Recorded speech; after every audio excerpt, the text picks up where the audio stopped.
People who get locked into a vision. All right, that's it, man. That's their drive. That's their passion. Critics don't matter. This don't matter. They're going to do whatever it fucking takes to be the best at what they do.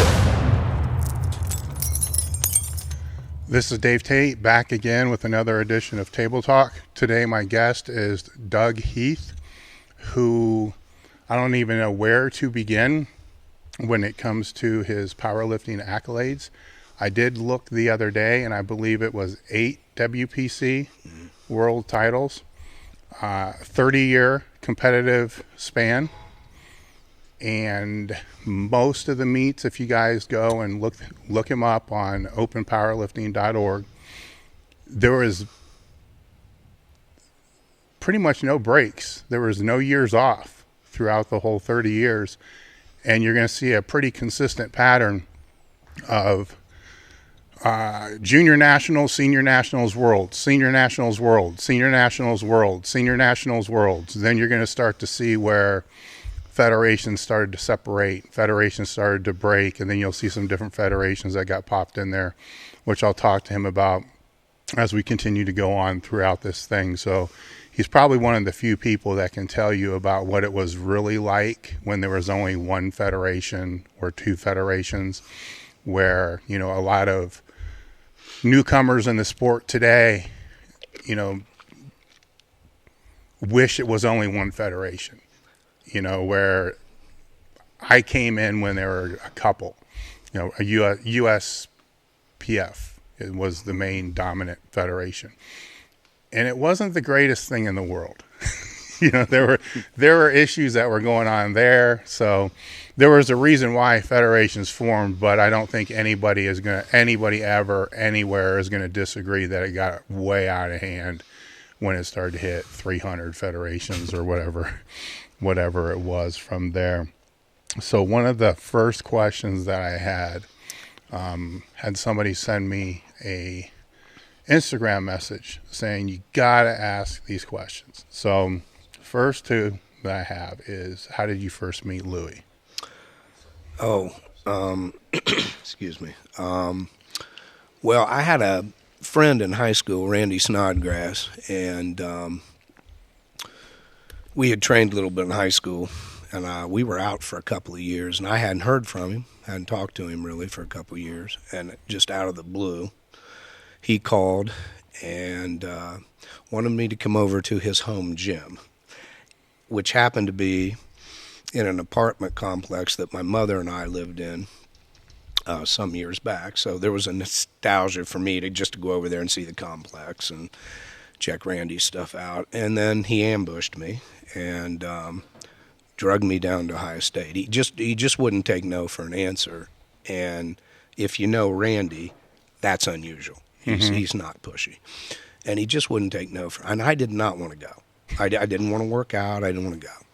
So I went down to Ohio State. It was the open end of the stadium, the west side of the shoe, and went in there, and it was just Randy and I. He had a key because he was a member. I'm 20 years old. I was nervous, man. You know, I was really nervous because I thought, somebody's going to come in here and throw me out of here. You know, I don't know what I was thinking. I was very nervous. I kind of just went over in the corner and found a bench and, you know, thought I'd do some bench presses instead. Randy was doing his bodybuilding thing over there.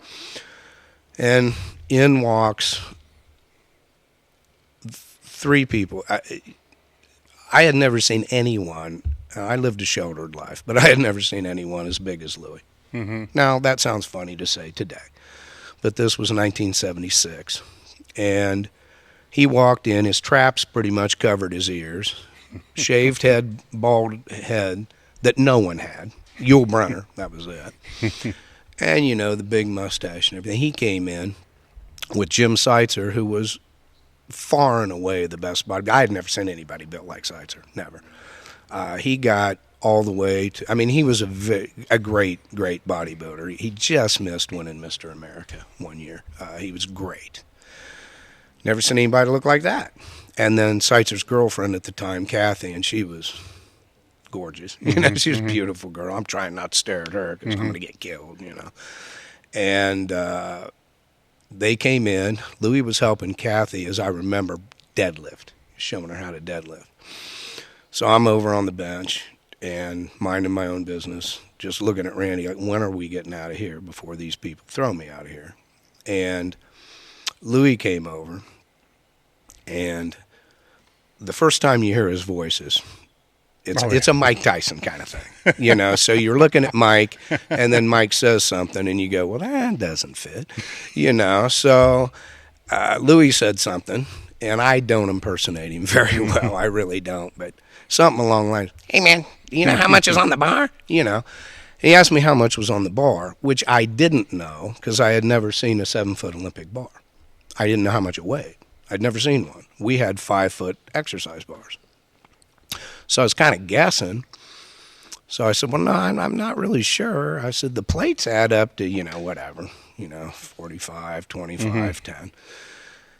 And he said, that's 205.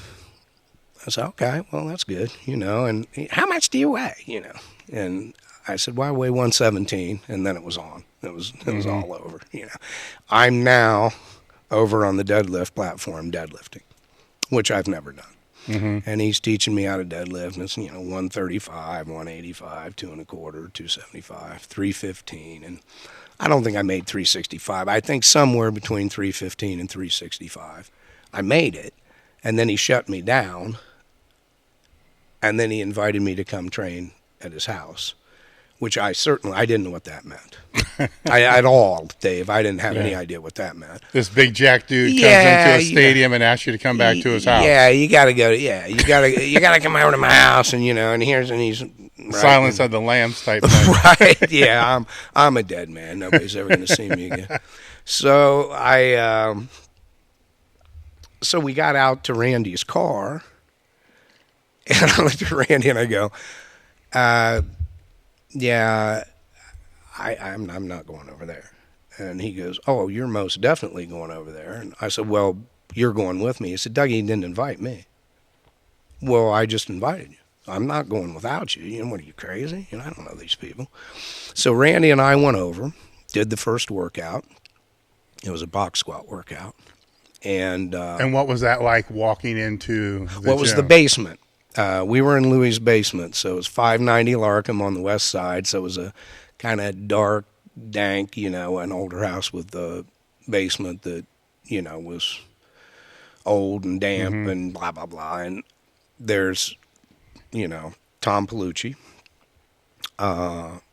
Bill Whitaker, Tim Gallagher, Jim Seitzer, Louis, and myself, and Randy. And, well, I mean, it was intimidating. It was just kind of surreal. It just, you know, it was just, I'm just there like, he's going to throw me out after the first workout, so let's just have fun with this. It'll be all right. Did everything he told me to do, and then Louis was a little different back then, you know, a little different than what people know now, and so he kind of pulled me aside at the end of the workout, and he said, hey, I really like Randy, and he did. He knew Randy. Randy had gone to a couple powerlifting meets, and Louis even let him use his deadlift slippers at a meet. Randy loves to tell that story. So, but he said, we don't have room. As you can see, we have very limited room. And you're one of the 6 guys. These are the 5 strongest guys in Columbus and the surrounding area. And it's a very elite, he loves the word elite. It's a very elite group. You're part of it. We don't have room for Randy. Well, I'm not going to say anything to him. I'm still scared to death of the guy. So I'm like, yeah, okay, that's cool. You know, I'll tell him. And then when we got out to the car, yeah, I kind of broke it to Randy. Randy's 20 years old, same as me, just a kid. And I said, hey, man, you know, it's like this. I said, so I'm not going back. Now, I'm expecting Randy to say, well, heck no, yeah, we're not going back. Hell, we'll just train at my house, you know, that kind of thing. That's what I would have said because I was so mature.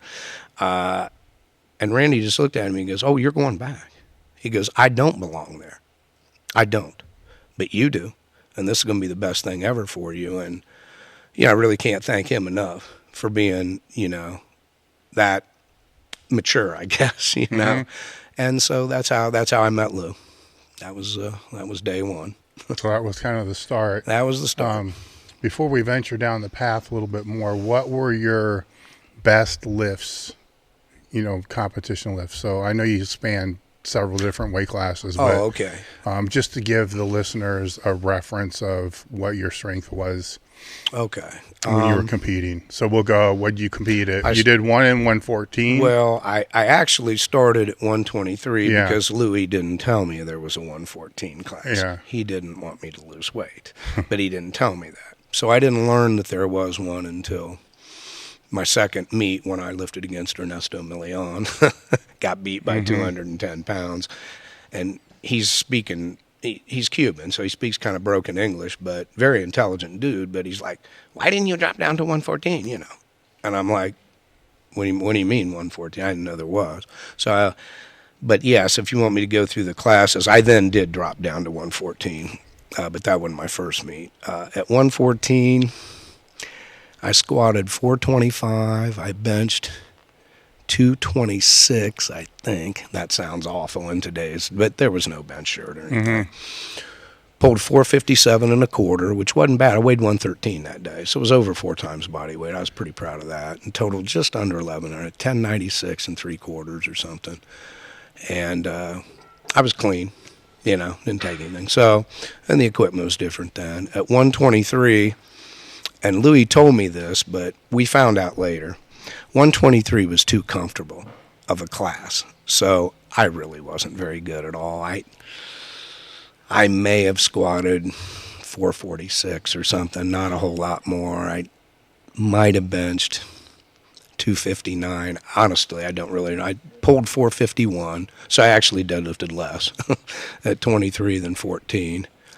And I do know my total, it was 1157 because that was right on elite. So that was important to me to make elite. Was over elite at 14. And then I went to 32. Well, before you go there, let's define, because I know what you mean by 123 was too comfortable for you. Expand on that so people know what we're talking about. Well, you're just, it's what you weigh. I mean, you're kind of, and you may weigh 120 or whatever, but you're not losing any weight. Yeah. Not whatsoever, which in today's game, people don't really do I don't think, do a great job of taking advantage of the 24-hour weigh-in. Yeah. We wore that out. But back when I started, it was a 2-hour weigh-in. Yeah. There was only 2 hours.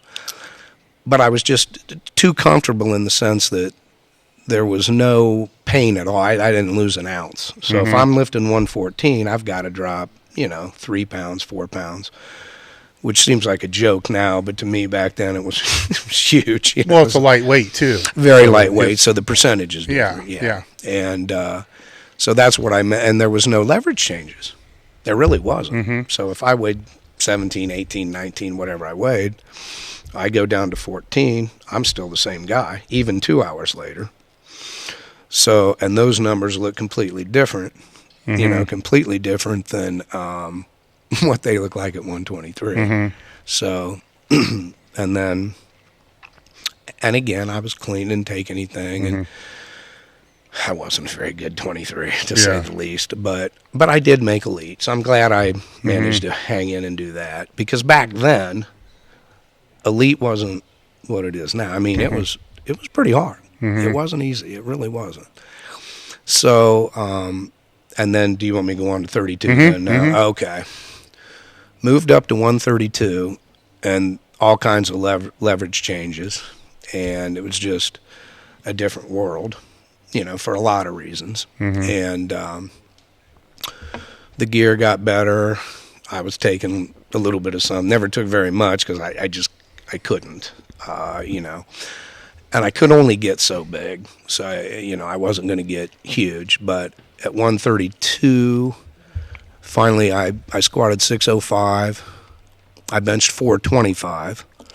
That's not reflected on Louis' board, but that's what it is. I benched 4 1/4 in my last meet at 32, and I pulled 540, which I was really proud of. I mean, I was over 4 times body weight, and I was in South Africa, so it was a bit of a journey over there at the Worlds, and totaled 1525 was my best. So I never put everything together, and you know how that is, but I never put everything together the same day. And then I went to 48, And I was a comfortable 48, way too comfortable. I wasn't that great. I squatted 7 1/4 in my very last meet. I benched 465. The disappointing thing about that, Dave, was at 32, I'd be losing 20 pounds. I'd be dropping from 52 to 32. But I never benched in the gym what I benched in a meet at 30. Never. I go up to 148. I'm only dropping from 157 is about as high as I could get. I'm only dropping from 57 to 48. But for some reason, Louis said it was because I was squatting more. I don't know. It could be. I was never able to bench. I benched 505 in the gym, but my best in meet was 465. So that was really disappointing. And my deadlift had already been.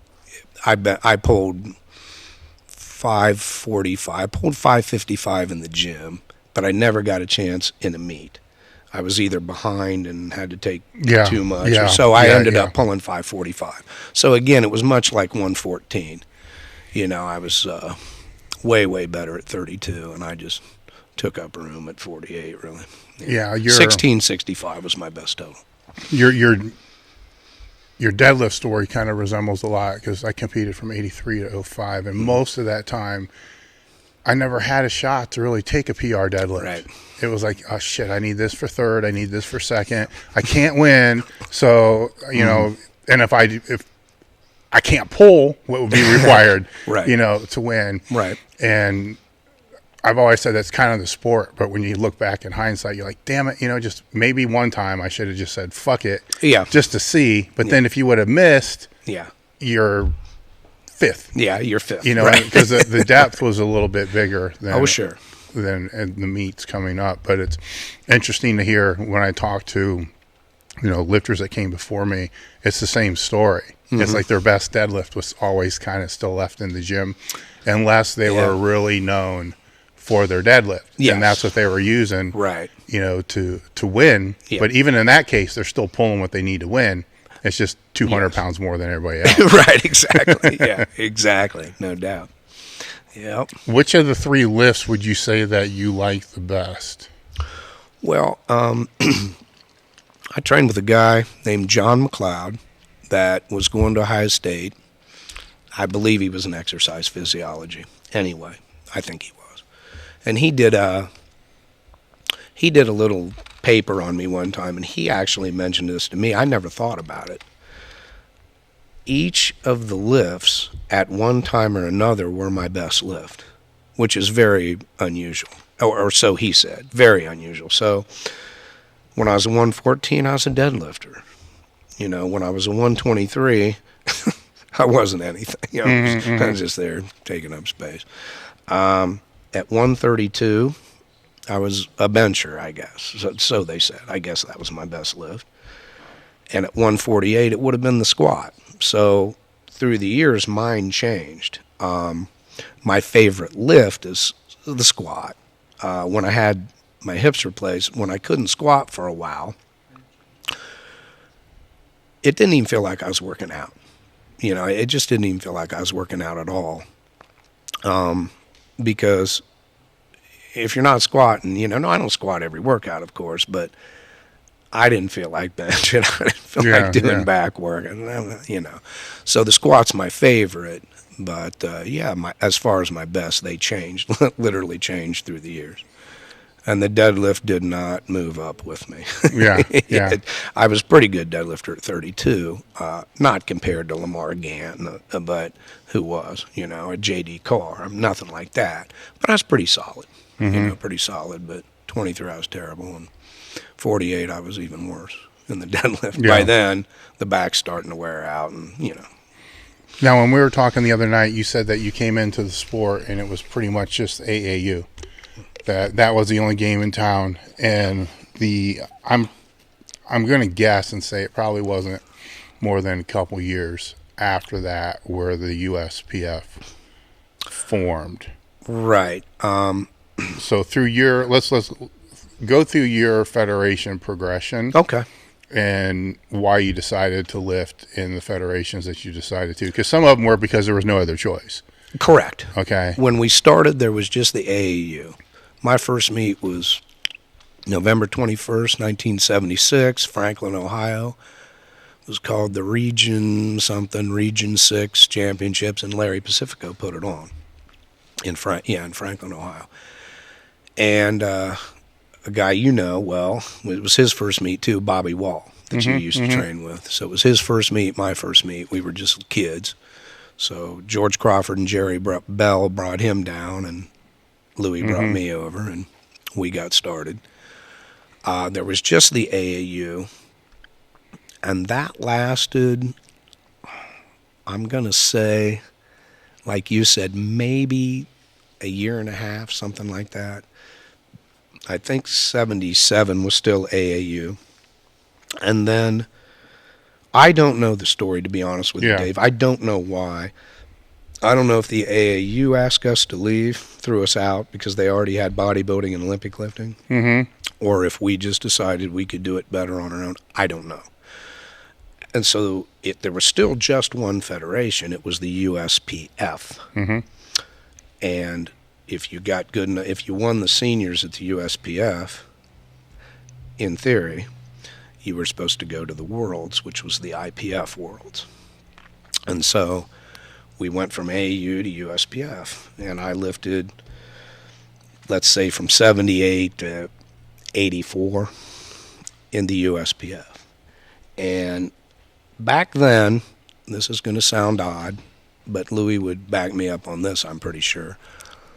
Back then, the senior nationals was the biggest thing. It was literally bigger than the Worlds. It really was. Now, that's not to discredit. There were some great lifters around the world doing some great things, some. But the depth back then in the United States was off the charts.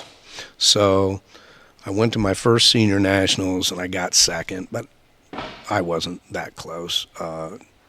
And I got, actually, I'm sorry, I got third, I guess, the first time. The second time I went, moved up to second, but again, there was a gap, you know. And then I moved up weight classes, and I got into the 32s, and finally, in 1984, which I want to say was my third try. I think I had 2 seconds and a third, I don't know. But in 84, it was in Dayton, Ohio, Pacifico put it on, and it was finally my time.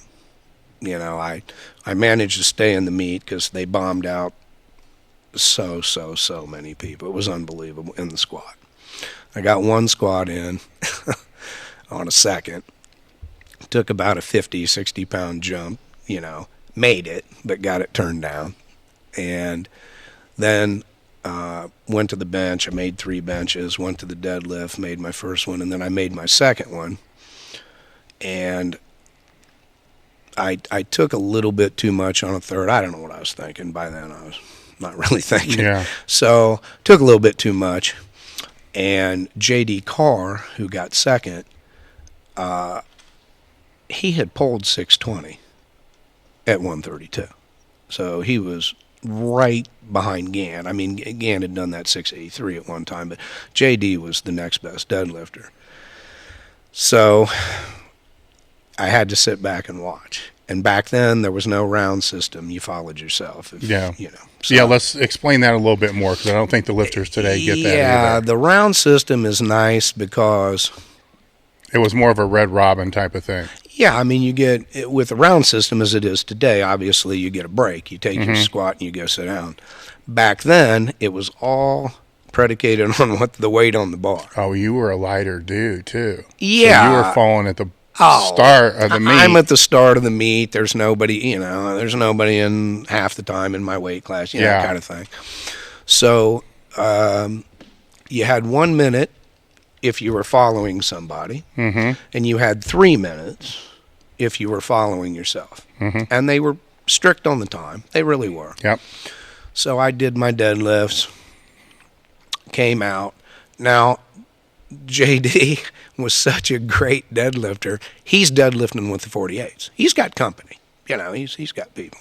So I've never I've never been that nervous. I can see it. I remember every bit of where I hid in the back of the auditorium as a Dayton Convention Center. I went up in the stands. I was in the last row because I didn't want to see anybody see me cry if this guy pulled 620 and beat me, you know, or that way I could jump off the stands and, you know, kill myself or something. So he pulled that first one, and Dave, from my vantage point, was 1,000 feet away, but it just kept going and going, and I'm standing up, and I remember my heart practically stopping, and I just sunk back in my chair. I'm going, he's going to pull 620 and beat me. And it finally stopped, and he didn't make it. And as I recall, I don't think JD had to follow himself. I want to say that there was a couple 48s taking that number. But anyway, he came out again, and he didn't even break it off the floor. And so that was my first senior national championship, and that led me into why I went to another federation. So let's talk about that. Yeah, it's kind of to me, it's a hard to believe story. And I don't mean to be critical. I never. It's not a hard to believe story because I've heard the same story from Ernie Francis camp and other people. It's happened to a lot of people. Well, what happened was they back then they adopted the 11th weight class. We had 10 weight classes, and with 10 weight classes, you had 10 guys that went to the Worlds. That was your world team. They picked up the 11th weight class. I'm not sure. You would maybe know better than me. Maybe 1980, something like that. I don't remember when the 75s came in. 79, 80, something like that. But when they picked it up, nobody made a provision for the 11th guy on the world team. They just had 10 guys. So every year, you'd have 11 winners at the seniors, right? And some guy'd get to stay home. He didn't get to go to the Worlds. So that qualified, that won the senior nationals. Yeah. So the pattern was very simple, and I understand it. I don't understand how any governing body could not understand, hey, we've just added an 11th weight class, but we're not going to take 11 guys. Hell, we're just going to take 10, and they're not paying for you anyway. Yeah. So I can't wrap my mind around that. I'm sorry, I just can't, but that was what happened was Lamar Gant was so great, and he lifted either 123 or 132. Those were his only two classes, 23 or 32. So what they did every year, they dropped the other guy. And I remember most of their names. Bob Leck from Pennsylvania got dropped. He was a 23. Gant did 32 that year. George Hummel, also from Pennsylvania, great lifter. He was a 32. Gant lifted 23. He got dropped. Ralph Caputo at 123. He got dropped. So it was obvious. And I knew, but here's the caveat. In my year, in 1984, the 275-pound class, John Gamble, he had lifted in the Worlds the previous year in 83. He won, but he was disqualified. He failed a drug test. So he was allowed to lift in our seniors in 84, but he was not allowed to go back to the Worlds. Okay? So I thought, well, this might be my opening. There's only going to be 10 winners that can go. So I finally win this thing, and the happiest I've ever been. And I mean, I just thought, this is the greatest thing ever happened to me. And I remember Jan Todd on Sunday evening when the whole thing was over. She came over and she said, hey, you don't have anything to worry about, because of the situation at 275. Mr. Gamble can't go. And so you're going to get a go to the Worlds.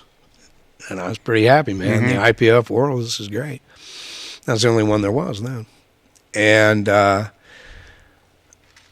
don't know if you remember the Powerlifting USA. I know you know the magazine, but every month that thing hit. You knew exactly when it was coming. Mm-hmm. You're waiting on that thing. You ambush the postman about 3 blocks down. You hold him at gunpoint. You get your Powerlifting USA, and you run back inside and start reading it. And boy, I was waiting for that one. my whole life I'm waiting for this powerlifting. Boom, Ed Cohn's on the cover. Well, that makes sense. Ed was the best lifter of the meet. So had a nice picture in there, really nice picture. The write-up, Dr. Ken Leisner did the write-up, and it was just awesome. Ken could, God rest his soul, but it was a great write-up, and he did a really wonderful job with it. But in there, it said, Doug Heath did a great job, blah, blah, blah, and it said what it said. It said, and it's just a damn shame he won't be going to the Worlds with the first team.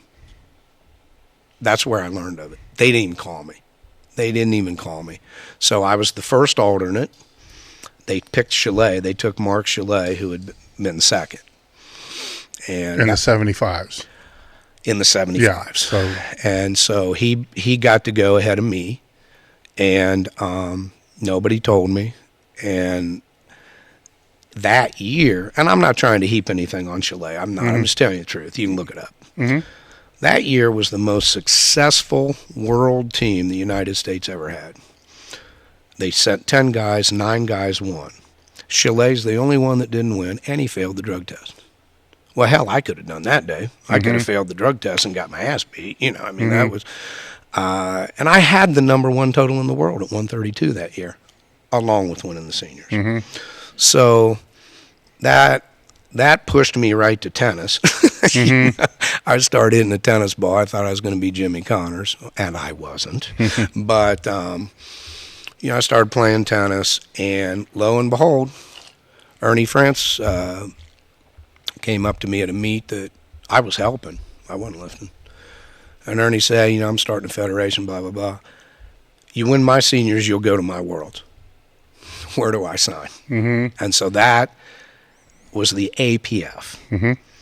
And I joined the APF. I wasn't running and hiding from anybody. I lifted against Gant, Chucky Dunbar, name the name, Ernesto Milian, all kinds of names, Joe Bradley. So I wasn't running from anybody, but I wasn't going back to the USPF and do this again. Yeah. So I went to the APF, and I didn't win their seniors right away. I was injured. It took me a minute. But when I finally did, I won it in 88. Boom, went to South Africa and got to go to the Worlds, and then won my first World Championship. And I never, ever left the APF until after 98. My father passed away. He passed away 2 weeks after the Worlds. So he was very ill, and he held on for that last meet. He really did. And I won that and got best lifter and the whole bit, and I took it to the hospital room and showed him, and he was all happy and stuff. And then he passed away about 2 weeks later, and I just didn't want to travel anymore. I wasn't going to, and then, this is going to be hard for some people today to believe, Worlds were actually in other countries, and there was actually other countries lifting. I know, it's hard to believe, but it's true. And so at least every other year you were traveling, and usually more than that, but at least every other year. The one exception, they had the Worlds 2 years in a row in Columbus, Ohio. Gary Benford put them on in 1994, 1995. But other than that, it was, you're out of the country, you're in the country, you're out of the country, maybe you're out 2 years, that kind of thing. So I stayed in the APF, and then in 98, I'm not going to travel anymore. And John Schaefer had a federation that he started, I believe he and his wife, over in Pennsylvania. And I went over there and lifted a couple times, and then I don't know if he turned it over to Mark Chalet or they consolidated. I don't remember exactly, but that, I remember, I thought it was the WPA. I think it was the WPA. And then after 2 years of that, it became the IPA. And the Worlds were in York, and it's a great venue. It's just magnificent. It's the York Barbells right there, and then they have the Hall of Fame and so on. And they built this really nice little auditorium for lifting. And so that's where they had both their nationals and their Worlds were there. And I went over there and did that for years until my body just disintegrated. And And then finally I wanted to have one more meet, and it took me a couple of years, 3 years to get healthy.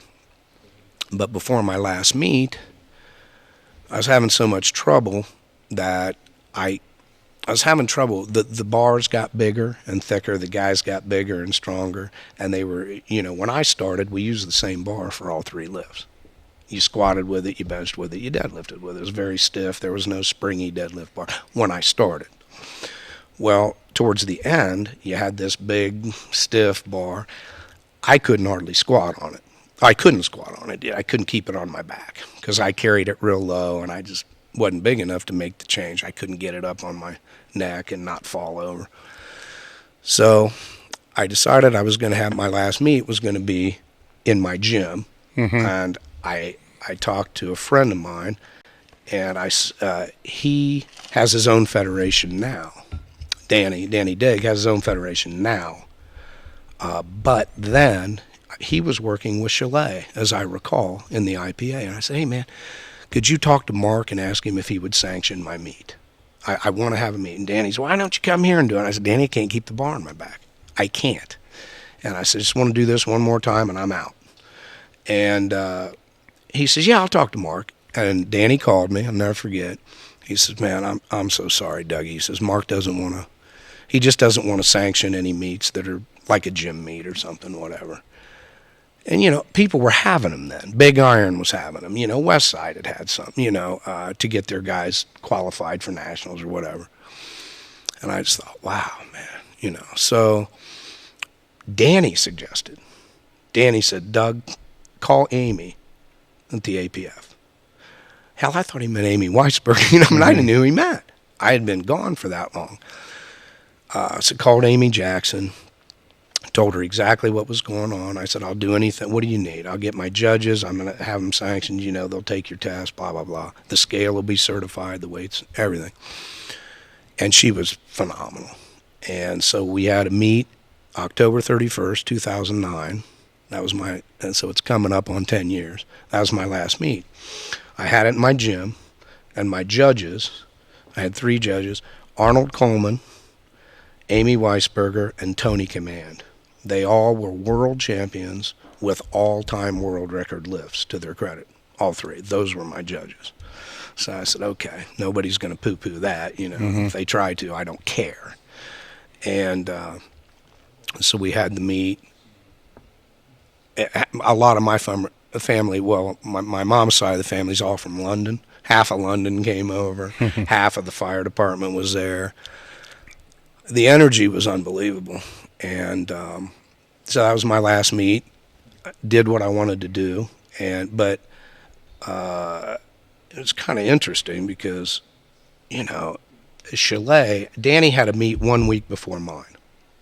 And I took my 148er to that meet because we couldn't both lift in mine. Not that we didn't want to lift against each other. He used my squat suit and my bench shirt. He didn't have any gear. So he used my stuff, so we weren't going to be able to do that. So Mikey went to Danny's meet, did very well, acquitted himself very, very well. But at that meet, I saw Chalet, and this is probably me, but it just seemed like he was like, he kind of had a smirk, and he's like, hey, yeah, have fun at your meet. And it just didn't sit well with me. And I said, hey, man, when the magazine comes out in a couple months, it's got the 148s, look up, because my name will be, you'll have to look up to see my name, because it's going to be first. I'll be first.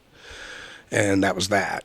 And, it just pissed me off. And so had my last meet. I took Tony to the airport. Now, if you don't know Tony Command, maybe you do, maybe you don't. Tony doesn't speak. And I mean, he doesn't speak. He doesn't talk at all. He's completely the opposite of me. And which is why we get along so well. And his wife, God love her, was just like me.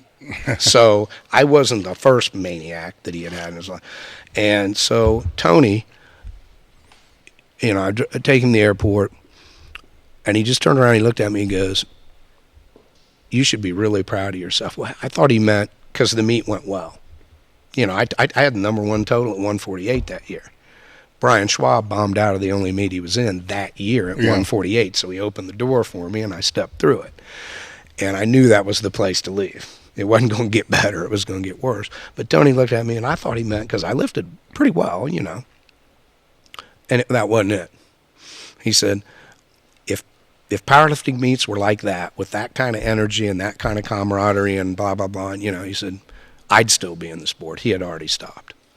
And that was my last meet. I just knew, Doug, get out on top. You know, you're starting to fall. No, I continued to train, you know, just so I could wreck my body and, you know. But I continued to train, but I never competed after that. So that's how I ended up back with the APF. And then when I started to get these group of kids, you know, I got a group of kids from Ohio State, and one of them was a pretty darn good lifter. They were all good lifters and solid lifters, but Abe Herod was really pretty darn good, really good, and he was getting ready for the Collegiate Nationals. So I've got this monolift, and he's walking his squats out, you know, and he's in single ply and stuff, and I tried to help him a little bit, but he did his thing, went to the Collegiate Nationals. And he stayed there about a year, and he was training, and you know what I'm going to say. And he didn't really ask me for anything, you know, he just kind of went along and just didn't make any progress. And it's not because I'm a genius or anything, but I mean, he didn't ask me anything. And one day he came in and goes, I want to train with you. And I said, what do you mean? He goes, no, I want to train with you. With you. I said, dude, I squat twice in a 3-week band. So I squat, take 10 days, I squat and take 11. I can't squat once a week. I'm crippled. He's 20 or whatever he was. And he said, I don't care. That's when I'm going to squat. That's what I'm going to do. And he was so smart with the assistance work where nobody else did this. He would sit down and figure out percentage-wise what he needed to do at his body weight to try to do what I was doing at mine. And pushed himself really hard. His first meet he made elite. And he just went from there. And he ended up, he won the APF Senior Nationals, and, he went to the Worlds, and we've all got this story, but nothing went right. He ended up second. He got second at the Worlds, did not lift very well, and then he got invited to the Arnold Classic. Okay, he got invited over there.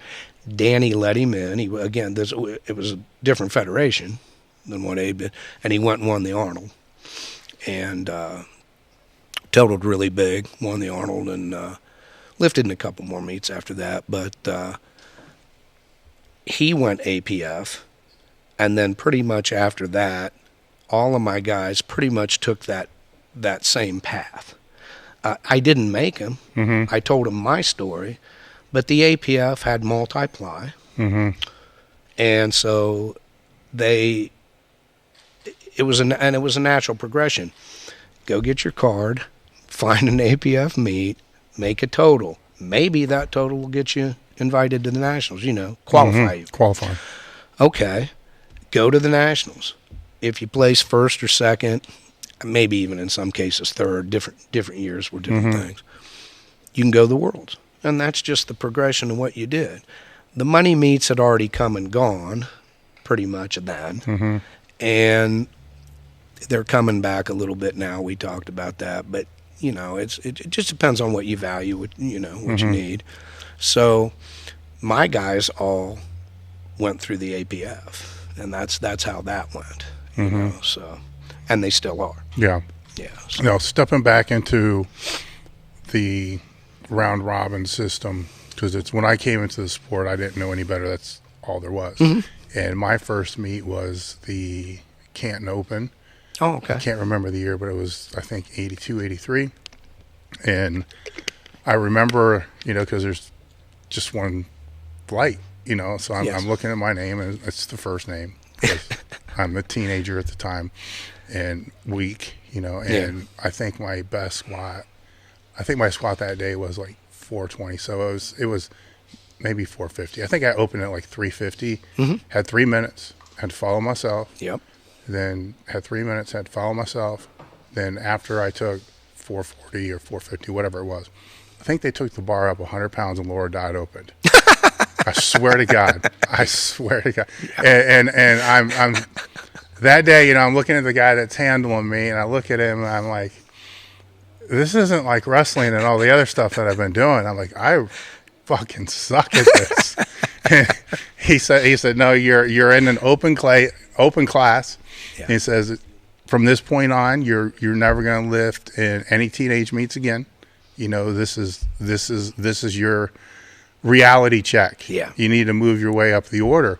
And then I remembered as we did a lot more meets back then than I ever did when I was in Westside, and it was just experience and the group that I was with and so forth. And we would strategically put people in the meet just to pass lifts.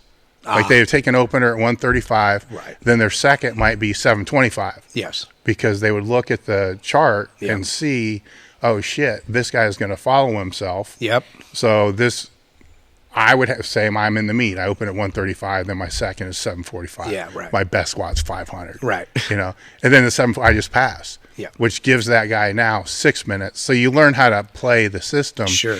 The guys that really, and I think this is what gets lost with a lot of people looking back on the history, especially of the world records and raw world records and all that other stuff.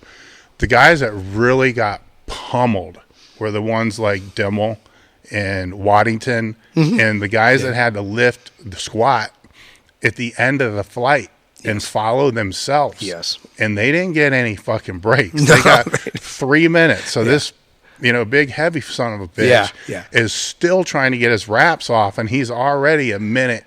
Yeah, minute down. Yeah. You know, and he's still trying to catch his breath when they're putting his wraps back on. Sure. And then has to go follow himself. So they're looking at these world records, right? And it's like, dude, first off, they had to walk the weights out right. with jack stands that a lot of times the bases were tires. Yeah. So you had to step around a frickin' tire. Right. So it wasn't like step. Right. It was like step. Yeah. You know, because you had to walk back this far to clear the fucking tire. Yeah. And if it was, then after the tires, it had that 1/4-inch plate steel that sometimes you could slide your foot over if you're real creative and slip it right over. Yep. But if your heel got caught, the whole walkout was now a pain in the ass. You know, it wasn't the same walkout as it is today. Right. And I use this kind of as, you know, people argue monoliths and walkouts. Sure. And I'm like, well, if you really want to match what the guys were doing back in the day, go get a tire, weld a fucking J-hook on it. Right. You know, and there's what they were doing. Yeah. You know, and now, you know, we make them and sell them. You know, yeah, right. You can make a J hook and it tilts in a little bit. You step 2 tiny steps, and you're ready to roll. Mm-hmm. That makes a difference, you know. And if it doesn't make a difference, well, then the monolith doesn't make a difference. Correct. Which means there's no difference. You see what I'm saying? It's absolutely. like it's a conflicting debate. Oh, sure. Which kind of goes round and round with that whole thing. Yeah. But I don't hear many people debating about walkouts and monoliths and shit. No. Like they used to, because the prevalent federations now all use, you got to walk it out. Mm-hmm. You know, so that's the USAPL and the USPA, which would probably be 90% of all the lifters right now, you know, have to walk it out. So very small number are using the monoliths. But what happens is when these, that I see more, because we have all monoliths here, is they'll go from like a USPA federation and want to use the monolith but have no idea how to use it. They think it's very simple. Yeah. You just stand up and use it, and they find out it's not. Yeah. Some it is.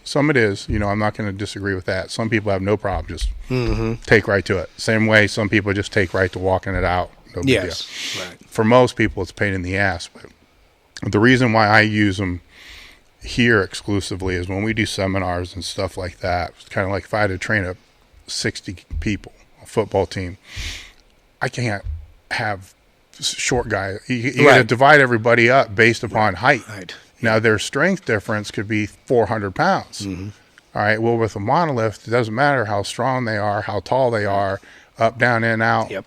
You know, I can move through 15 people really fast, really fast. Yep. That you could never do in a rack. No. You know, ever. And it also forces a little bit more camaraderie, I think, because somebody's got to run the monolith. Right. You know what I'm saying? And so that put at least one person there. Right. You know, where I get a kick out of some of the videos I'll see online you'll see somebody squatting, and that's all you see. Yes. There's no spotters. Pretty lonely. But you watch real close, and you'll see that the camera angle is jiggling a little bit, which means somebody's holding. So they made a conscious decision. Instead of spotting me, Yes. film me. And that's kind of fucked up. It's like stick your camera in a shoe or something. Yeah. You know, because I don't know about you. The only times that I never got hurt unless it was a meet. I never got hurt doing a maximum single. Mm-hmm. Never, unless it was a meet and some fluke, gear tear or some shit like that. Yeah.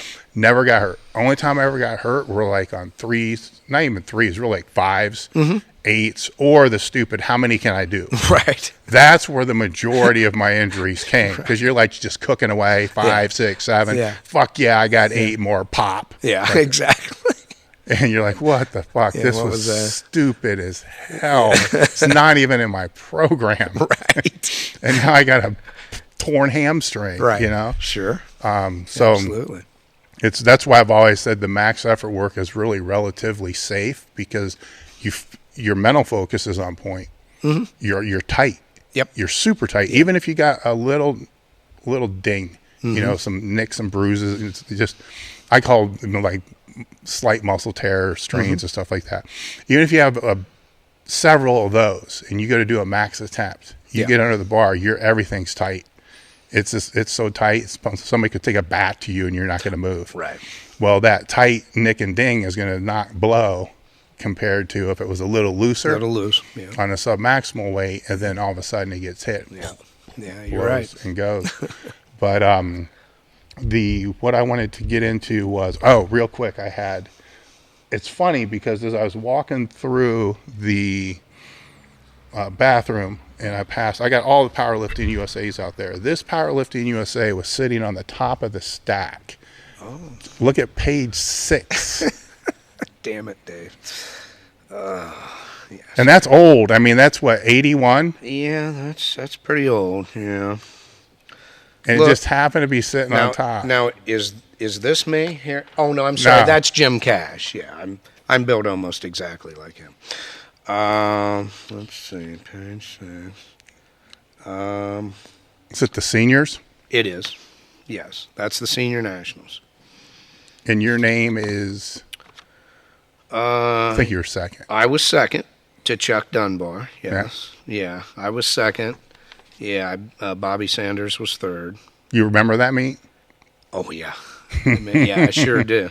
I remember that. Yeah, I was almost there. Dunbar missed his first 2 squats, so I'm like, my God, Chuck might bomb. If he bombs, then Bobby Sanders will probably pull some huge deadlift and beat me anyway. But I got a shot here. Well, he didn't bomb. He made his third, and then he only made 1 bench and only made 1 deadlift and still killed me because, that was Chuck. But, yeah, I remember everything about that meet. I sure do. I sure do. Yeah, so we're going back to the old, where we had here. How can this get on here? Can you see that? I mean, we're going back to the old school Powerlifting USA's where the cover was black and white. Yeah. I mean, the whole thing was never in color. Right. Yeah, that was my second seniors, and I didn't look through there real close. Is that the one where Danny Wobler, he made a lift in there that was still one of the most mind-blowing things I've ever seen. I mean, you got Pacifico in here. Oh, yeah, everybody. I mean, well, like you said, back then there was only one federation, but was that the one where Danny he was just a kid? Maybe Wobler? Yeah. Yeah, he won 20 in with a 2072. Okay. Did he squat a world record? 870. Yeah, it's denoted as a world record. Okay. Well, if you blinked, you missed it. You didn't get to see it if you blinked. I mean, it's just people would have to kind of be familiar with the history of the sport, but just looking in the 42s, you got Wobler, you got Chalet, you got Steve Wilson. Yeah. You got a couple names I don't really recognize. Then you got Dimmaduk, who lifted for eons. He still may be competing today. And then you get into 75s. You got Hackett. Ernie. 75s weren't really stacked that year.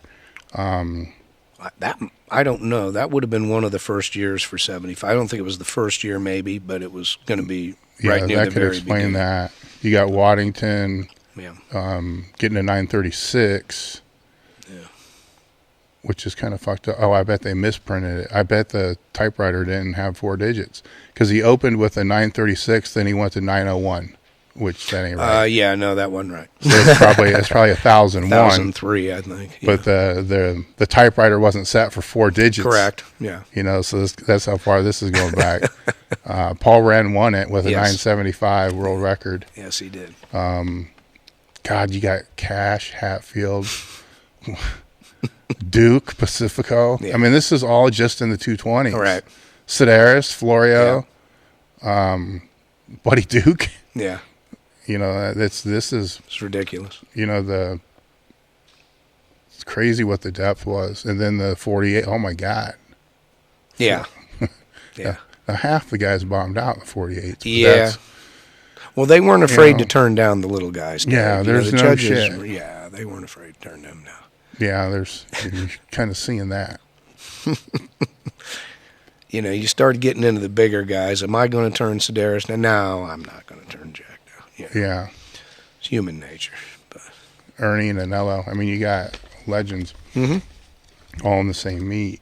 You know, it's sometimes I'll sit and I'll go through these things and it's funny. Oh, yeah. You know, just the gear and the gear was. I remember showing some of the kids. I call them kids. I don't mean anything by it. You know, they're 20s, mid-20s now. But I remember showing some of the kids as they come to the house. I kept a couple of my old suits and stuff, and I'd show them what I wore, and they literally didn't believe me. They just didn't believe me. They said, "No, you can't wear this," or then they just get the biggest kick out of it, you know, and the first bench shirts and stuff. So yeah, it was a different world back then. You could get one pair of knee wraps, one pair of knee wraps for $7, 3 pair for $18. There you go. And I remember being in high school, being like, I can't afford this shit. No, hell no. You know, you have to steal that out of your mom's pocketbook or something. Fucking pair of knee wraps. I sell them like $54. You know, the belts for $21. Crazy. Yeah, it was. So we'll move on. I could keep going on that over and over and over. The other one I had here was when we were talking, we were both in the West Side versus the World documentary, and we were talking about how we each had segments. Yes.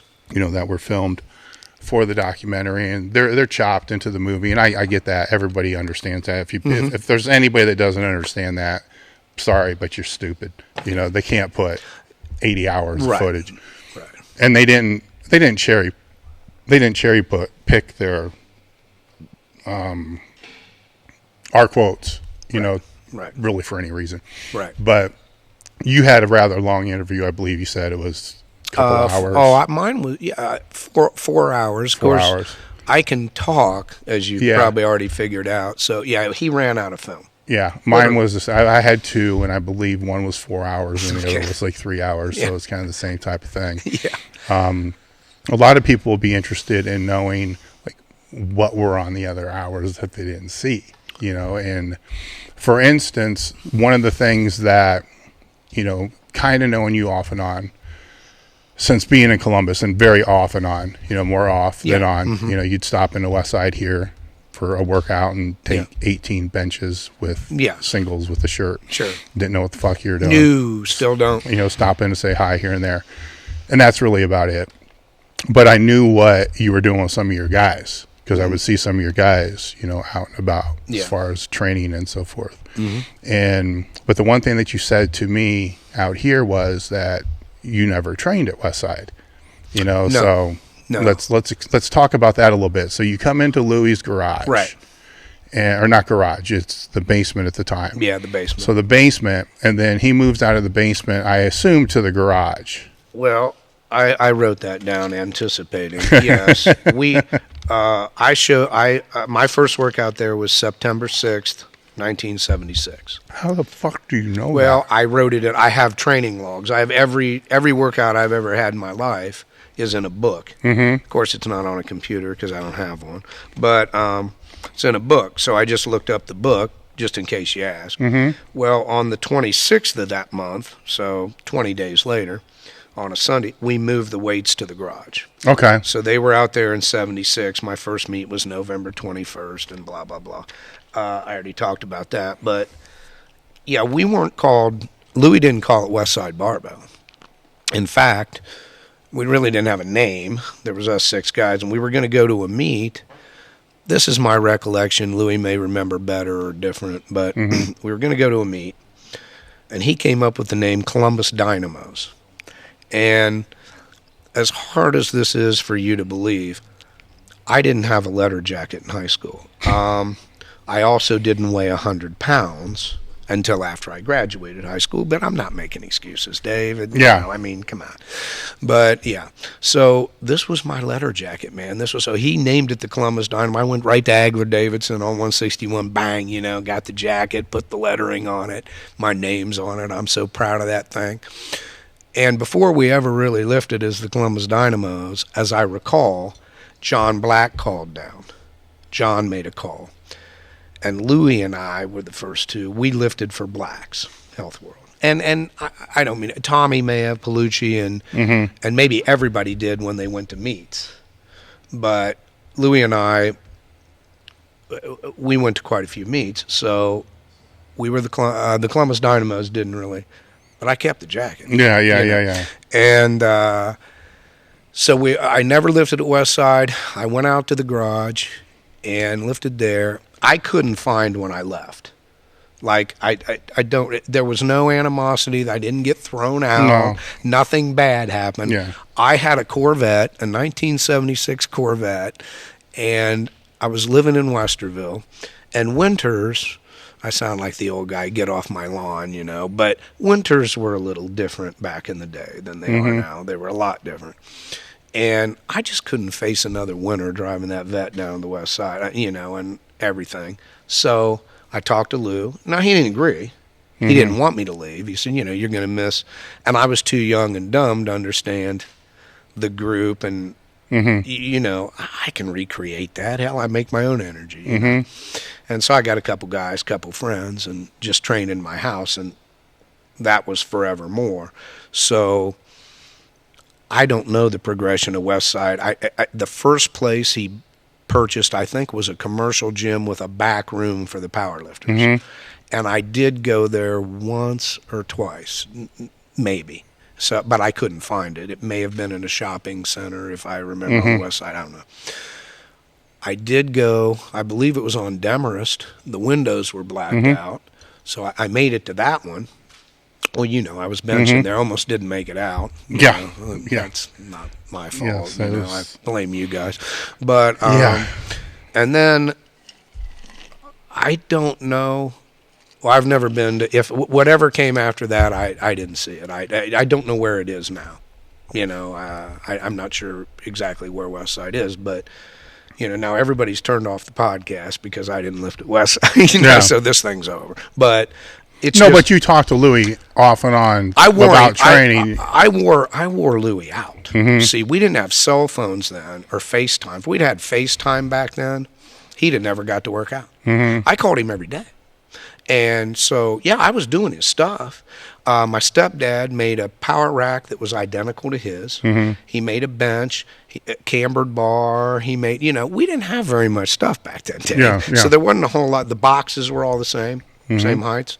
And so I was doing the same thing. I was just up in Westerville with a couple of friends. And Louis was on the west side with, now I did make it, Gary Sanger did get in there before I left. So I did get to train in the garage with Gary Sanger, and he was amazing. Yeah, I just real briefly, but this has to be said. Gary Sanger, and I don't know if it was Toledo or Akron or where the hell we were. It was far away. He squatted 804 at 198 and got it turned down 2-1. He was one white light from being the first man to squat 800 at under 200. And I can see that. I can close my eyes. I can see that squat right now. That squat was a 3 white lighter. It was really, really a shame. Really, really a shame. And I don't know in the history. I don't know who the hell squatted it first or whatever. I should know. I don't.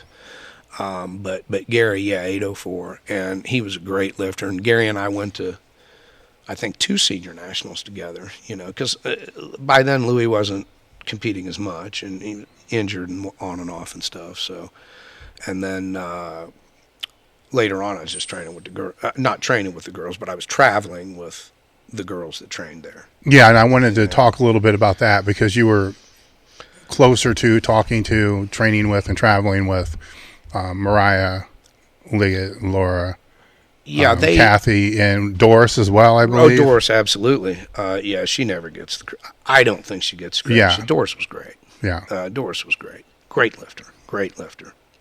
And a great person, good person. But yes, what happened then in the later years, we all got into the APF, the WPC Worlds, and like I said, in 88 I went over to South Africa, in 90 I went to Italy, in 92 I was in England. I didn't get to go in 93 because I was in the training in the Fire Academy. That's a whole other story. But 94 and 95 were in Columbus, and then we traveled again. 96 was South Africa, 97 was England, and 98 was Austria. So like I said, there were 3 years in a row it wasn't in the United States at all. And unless you've made that trip and had eaten food you don't recognize and sleeping in a bed that, you know, and just people aren't speaking English, unless you've gone through all of that fun, people don't really realize what that's all about either. But yes, the girls, collectively, it was just me and the girls, for as long as I can remember, really. I mean, there might be one guy sprinkled in. I hate to forget somebody. Maybe Joe McCoy made a trip once when he was a teenager, I think, but I didn't know him at the time. Yeah. So it was the girls. Yeah, Mariah, Laura, and then obviously Doris. Those were the mainstays that traveled mostly. I mean, we went to Italy together in 90. They were there in 92 in England. And then, like I said, 94 and 95 were in Columbus. By the time I went to Durban, I didn't travel with them anymore. I'm sure Mariah was still there. I don't know. But yeah, that's kind of the way it was. And, of course, we were lifting for the United States, so it wasn't really representing West Side or anything like that.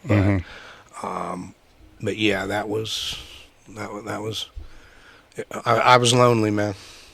They picked on me, and I was the only guy, you know, they made fun of me and stuff. But some good, you know, I'll tell you, Laura Dodd, and I mean this sincerely, Laura Dodd was a great lifter, but she's a better person. She's just one of the best. She's just fantastic. Wonderful person. Doris was, she put up with me, you know. I mean, she always, you know, she'd keep me in line a little bit, but yeah, Doris was great. And so, yeah, we traveled a lot overseas. Yep.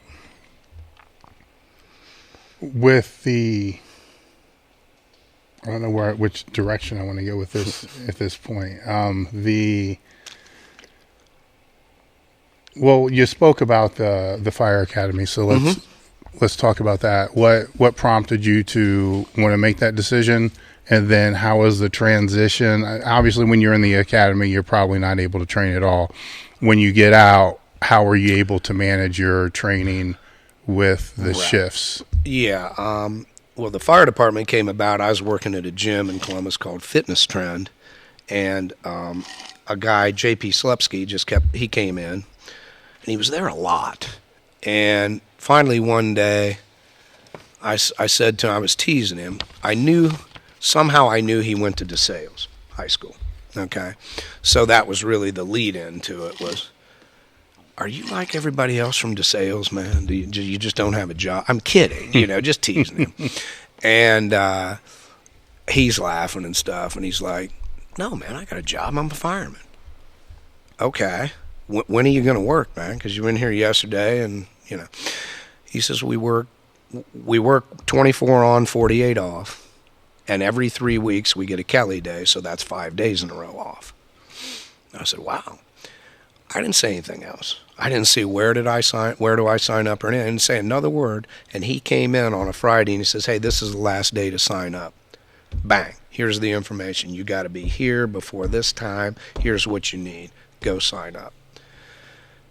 And I didn't want to, man. I mean, it wasn't that I didn't want to be. I had a good job. You know, I was working at Fitness Trend. I shouldn't say I had a job I loved, but I wanted to go home. I got off work at 2. I wanted to go home and lay down before the workout. That was my whole mindset. And Dave, it was divine intervention, however you want to put it. Something made me drive my car down there and sign up. And then when we went through the process, he told me, JP, and he wasn't trying to mess with me. He was being sincere. He says, you don't need to go to any of the practices. You'll be fine. The physical part of it will be a joke for you. And something just ate at me. He wasn't setting me up. If you looked at me, you would have thought I was in the greatest shape in the world, but I couldn't run across the block, you know. And so I went to the last practice just out of guilt, and I couldn't finish. I couldn't finish, man.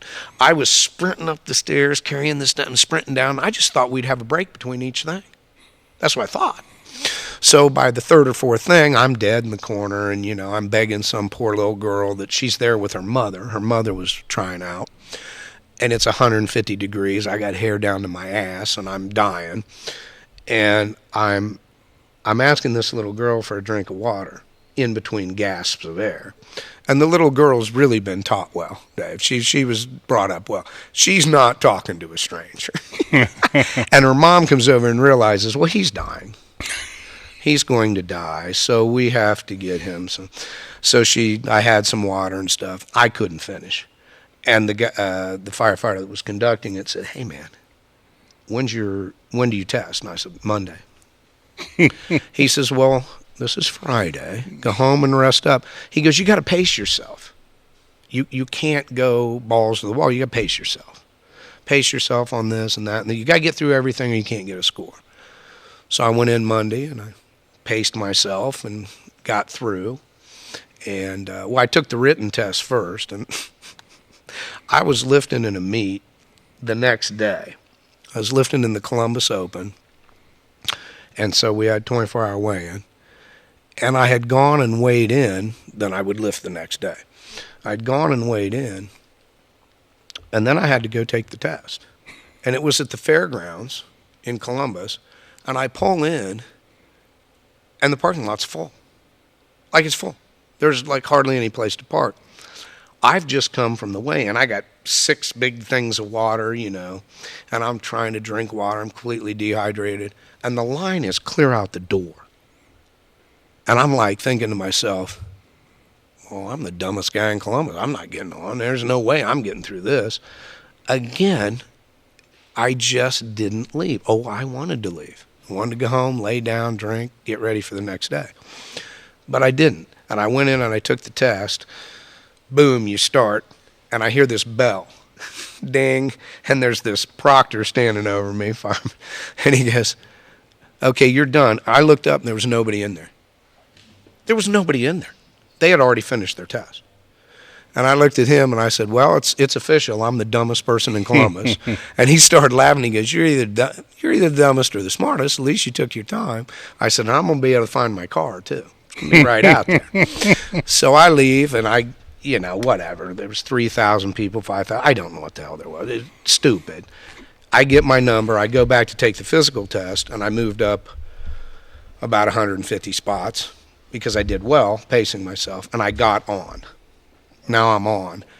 And in the academy, you're exactly right. I think I could have trained because it was a Monday through Friday, 8-hour deal. So I think I could have, Dave, but I told myself, I'm really going to try to do this right. And I was the one idiot in the class that had to go home every night and study. These guys were younger. I was almost 38. So, I didn't do well in school then. I really wasn't. So I actually went home and studied, and I didn't try to train, and just a little bit, stayed in shape. And then finally got hired, And I got on in 93, and the guys that I trained, well, I had 2 training partners. There was no monolift, right? So one guy's putting plates on, the other guy's putting plates on. You stand up, like you said, you stumble out, and they either catch you, and you got a power rack. So you didn't need more than 2 guys. There's no bench shirts, or if there was, I didn't have one, or I didn't know how the hell to use it. So that being said, I told my guys, I said, hey, starting Monday, it looks like I'm going to be working every 3rd day for 24 hours. So if it lands on a Monday, we can't do whatever it is we did on Monday or whatever. And these 2 guys, Mark Fleming and Matt Painter, were my training partners, and they were fantastic. They're just like, well, whenever, just tell us when to be here. We're not going to be able to figure out a fire schedule. We don't care. Just tell us when to be here. And so those guys stayed with me for years.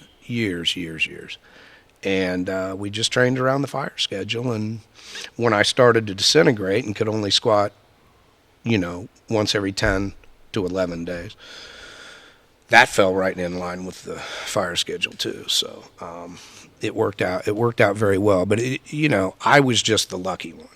If I had been in a setting, if I was at Westside, hey Lou, I got on the fire department, and you got all these people, it'd be like, okay.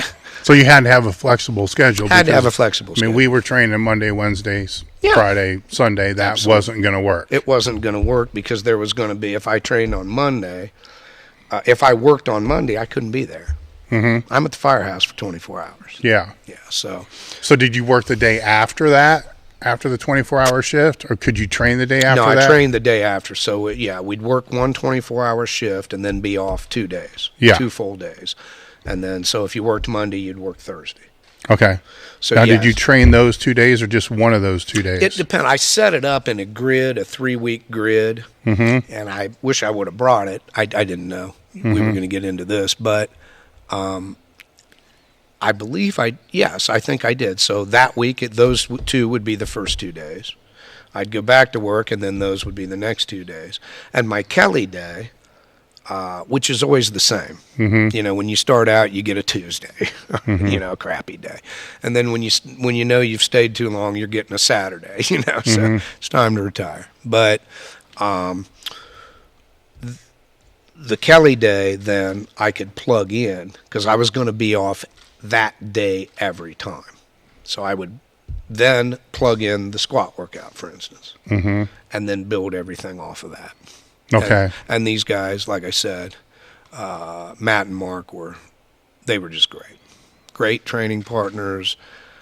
Louis argues with me to this day, you'd have done so much better if you'd have stayed down here, Well, I could tell that story right now and say, man, I would have totaled 300 pounds more, Dave, in every weight class if I'd have stayed. Maybe I would. I don't know. But I really had great training partners that were very supportive and went to meets with me and everything. So now, when you say that you based the training off of the squat, did you use the squat as like a linear periodization, old school type of training, and then just train that way for the meet, or did you have a max effort and a dynamic? And okay. Well, like I said, I talked to Lou for years. Somehow we fell out of touch, and we must have fallen out of touch when the conjugate situation came, because I didn't know anything about it. So yes, it was mostly linear periodization, as you say, and just kind of old school training that way. All right, now when you set that up, because I did that for a decade, and there's pros and cons, of all training cycles. What did you base your percentages off of? Did you base it off what you did in the meet, or did you base it off how you felt? Because percentages would be math. Yeah. So I can't do math. I can add the weight on the bar. I didn't even know about percentages. Okay, so you knew if it was 5s, it needs to feel like 5s. Yeah, so I would set it up. These guys were wonderful training partners, but they didn't go to many meets, almost never. Mark just wanted to see how big he could get. Matt just wanted to see if he could get to 200 pounds. He was a high school and college basketball player, so he was kind of thin, great athlete, but kind of thin. He just wanted to get to 200 pounds. And Mark was a high school football player and just wanted to get as big as he could. So the only meets that were happening were mine, okay? So I would set everything up back then. Okay, I've got this many weeks. And, of course, the whole thing, like you said earlier, centered around the Nationals and the Worlds, because in the beginning, you had to go to the Nationals to get to the Worlds. That's fine.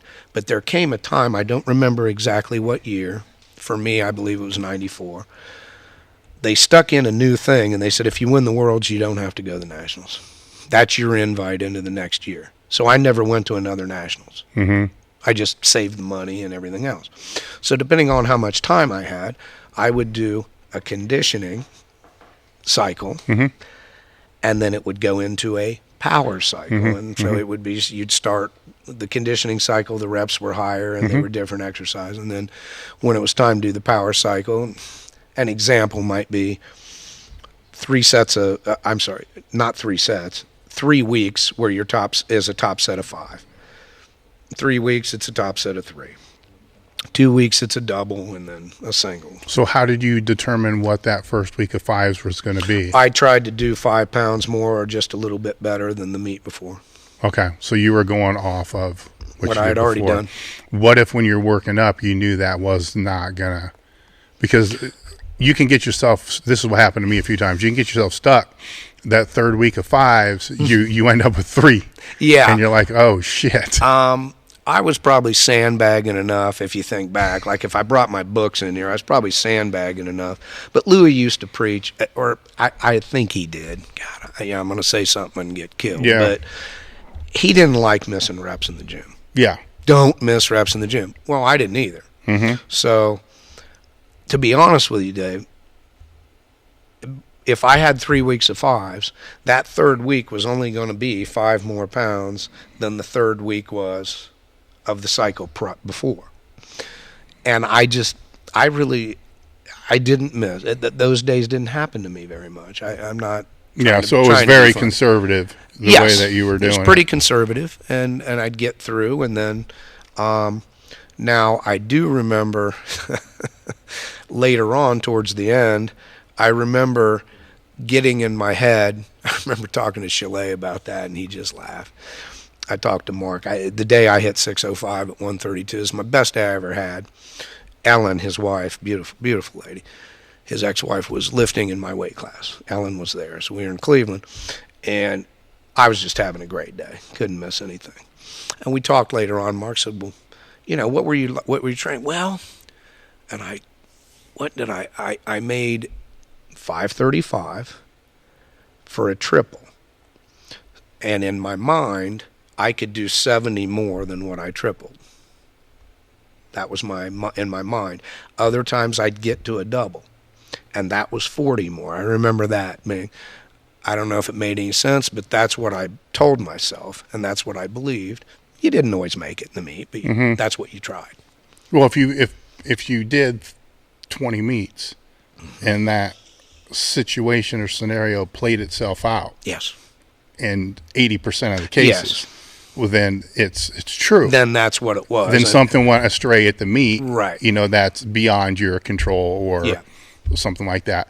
Did you use, because you went 5s, you went triples, and you went doubles, did you ever do a small phase of singles, or did you just leave that for the meet? We started out doing singles, but even Louis did. I looked back in my book, 1976. Now, this was probably me sneaking off and training in my house after I already trained at his house. But for God's sakes, I looked through all of 76 and 77, and it really just almost looked like all I was trying to do was break my record every time I went to the gym. I mean, it was insane. I look at it now and go, oh my God. But no, I got away from singles. But yes, in the beginning I did. We would work it down to a single and then go to the meet. And then as I got a little better and a little heavier and stuff, man, I didn't even want to do that. I didn't even want to do that. People were like, oh, how will you know? Because Dave, I was a completely different person at a meet than I was in training. I have a guy now, Adam Zevchek. He has no emotion. He's emotionless. And he's a technically sound, so technically sound. He's a great 160, really, really good 165, just getting started. He totaled 10 times body weight, 10 and a half. He's totaled 11 times body weight, squatted 804 at the senior nationals and at 65. And, he's finally going to deadlift over pulled 620 the other day in the gym, and he's going to Finland for the Worlds. But anyway, he pointed out that there's no highs or lows for Adam. He can get under the bar and he can flip a switch, but he doesn't have to kick anything or throw anything. I had to be bouncing off the wall for my heavy set. Well, as you get older, you get tired. So I didn't want to take a single, so that's where I came up with a double will get me this, or a triple will get me that. And I'm sure somebody else thought of it, but I stole it and used it. But Now, years back, and we talked about him just briefly when you were out here the other night, Dr. Judd Soda used to write column for Powerlifting USA, and most of the time, not all the time, but most of the time, it was in the mental aspect of the sport. And he had a couple books that were very good books, in regards to visualization and so forth. Correct. How did you work the mental end of your strategy for training and for the meet, or did it just? Are you just fucking nuts and it just comes out at the meet? It came out probably more at the meet than it did. Okay. It came. Go ahead. He's got to take a piss, so we're going to take a break. Okay, sorry. I'm sorry, man. That's all right. You're good. You're cool. Bring me back to that, because I forgot to tell you. Did I mention he came into Fitness Trend? Dr. Judd? No. His freaking sister lived in Westerville. Oh, God. Yeah, his sister lived in Westerville, so I got to meet him and talk to him.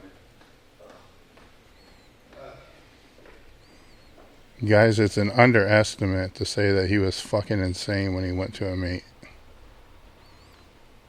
Or that he wasn't the same person. He's a completely different person. Fucking maniac. He came into Westside, as he was talking about the one time, and it was learn how to use a bencher because his shirt carryover was terrible. And this was after the shirts became more than just polyester thing that you might get 20 or 30 pounds of. And he was a big bencher. I saw him take the same weight, God, I can't remember what it was, 485 or something like that, 18 or 19 times in the gym, and finally make it on like the fucking 19th time. And the whole time, that we're in there watching this, all that we can think of is this crazy fucker needs to be in here all the time, because it would help us. But at the same time, this guy, he'd wear us out just watching him running around, freaking out the whole entire time. I got a couple more questions here on my own list, and then I'm going to get to the questions that people submitted on Instagram. And then if there's any questions that people are submitting through the YouTube live, then we'll get into those. Well, not right now, but I got just a handful of the ones from Instagram, so we'll be able to tear through those quick. A lot of them I think have already been answered. I got a couple more here of my own, and so I'll hit those, and then we'll start getting into the specific stuff. The training is kind of where I was trying to lead that, which was just basic linear periodization based upon his own auto-regulation. So, and then over the years, as you heard, he started to pull it's called a peak phase. He pulled the peak phase out, which are the singles, because they're exhausting, and that's probably more due to the mental effort that he was putting into the lift instead of the physical effort, because he was a fucking maniac. So that was probably a wise move to be able to help him peak for the meet, which he probably had a bigger carryover going into the meet than what normal people would. So when he sits down, we'll get back into the mental aspect of the game. But the question the question, I guess the first question was, did you train the mental aspect? No, Dr. Judd came into Fitness Trend where I worked one time, As it turns out, his sister lived in Westerville.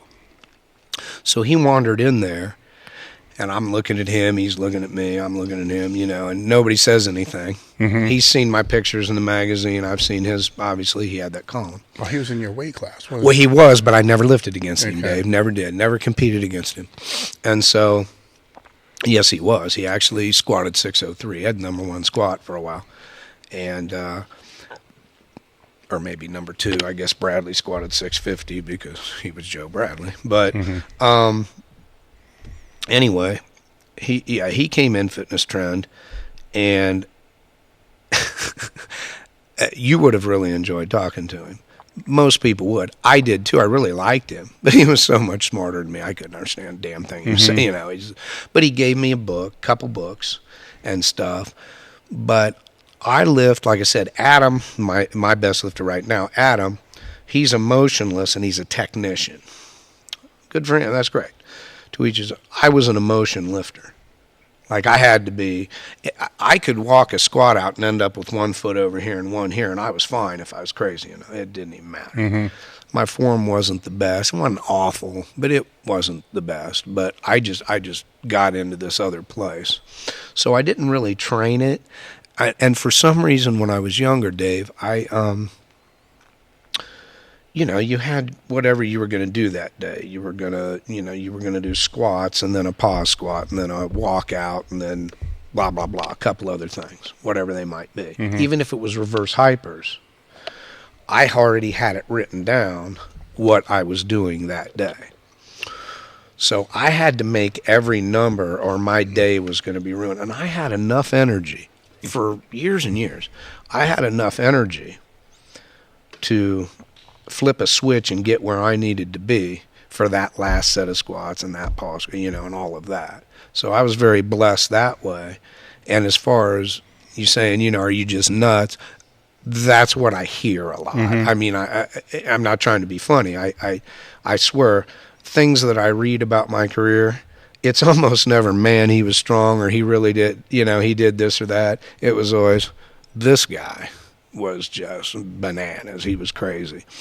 And they'll use words, his theatrics or his this or his that, but somehow they skip over intensity a lot.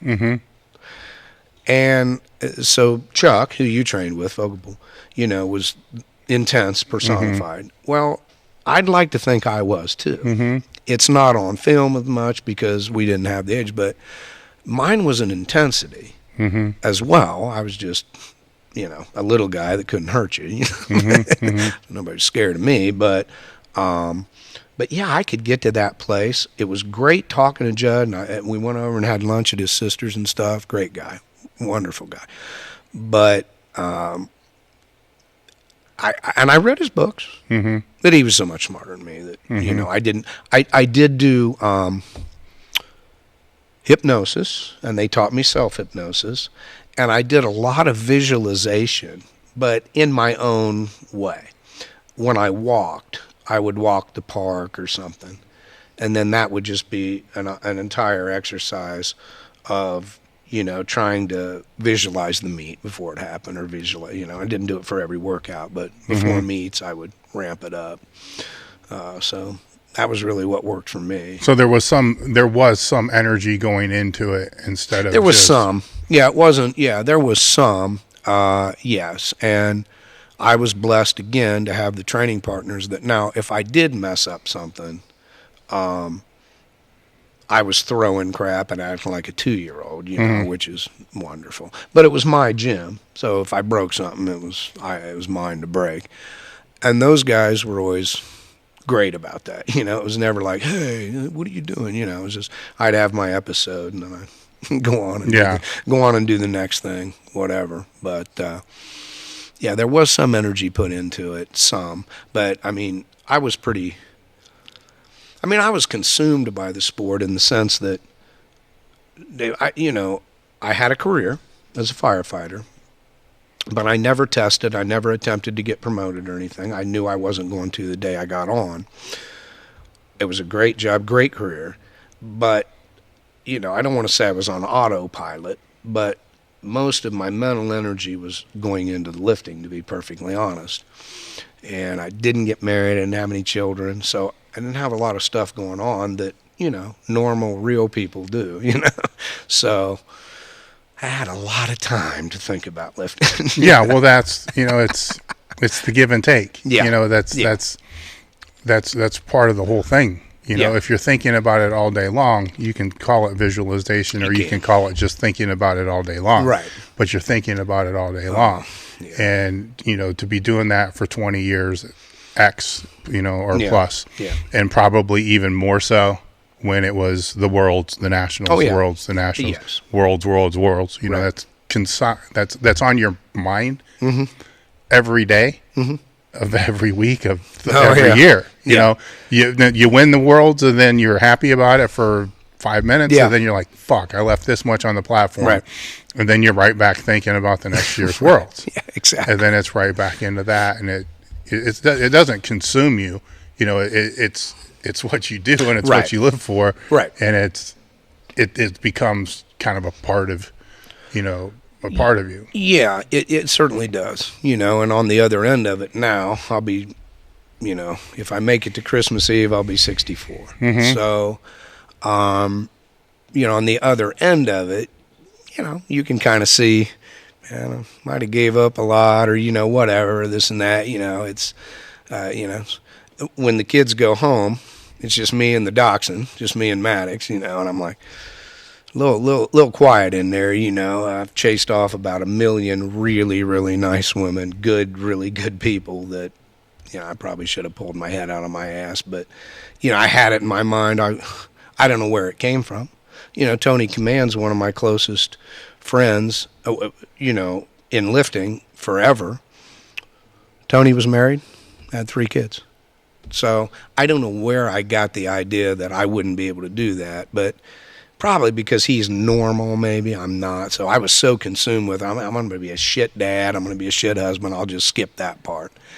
And then, you get old and stuff, and you go, dang, I'm lonely, Yeah. But I don't mean to complain.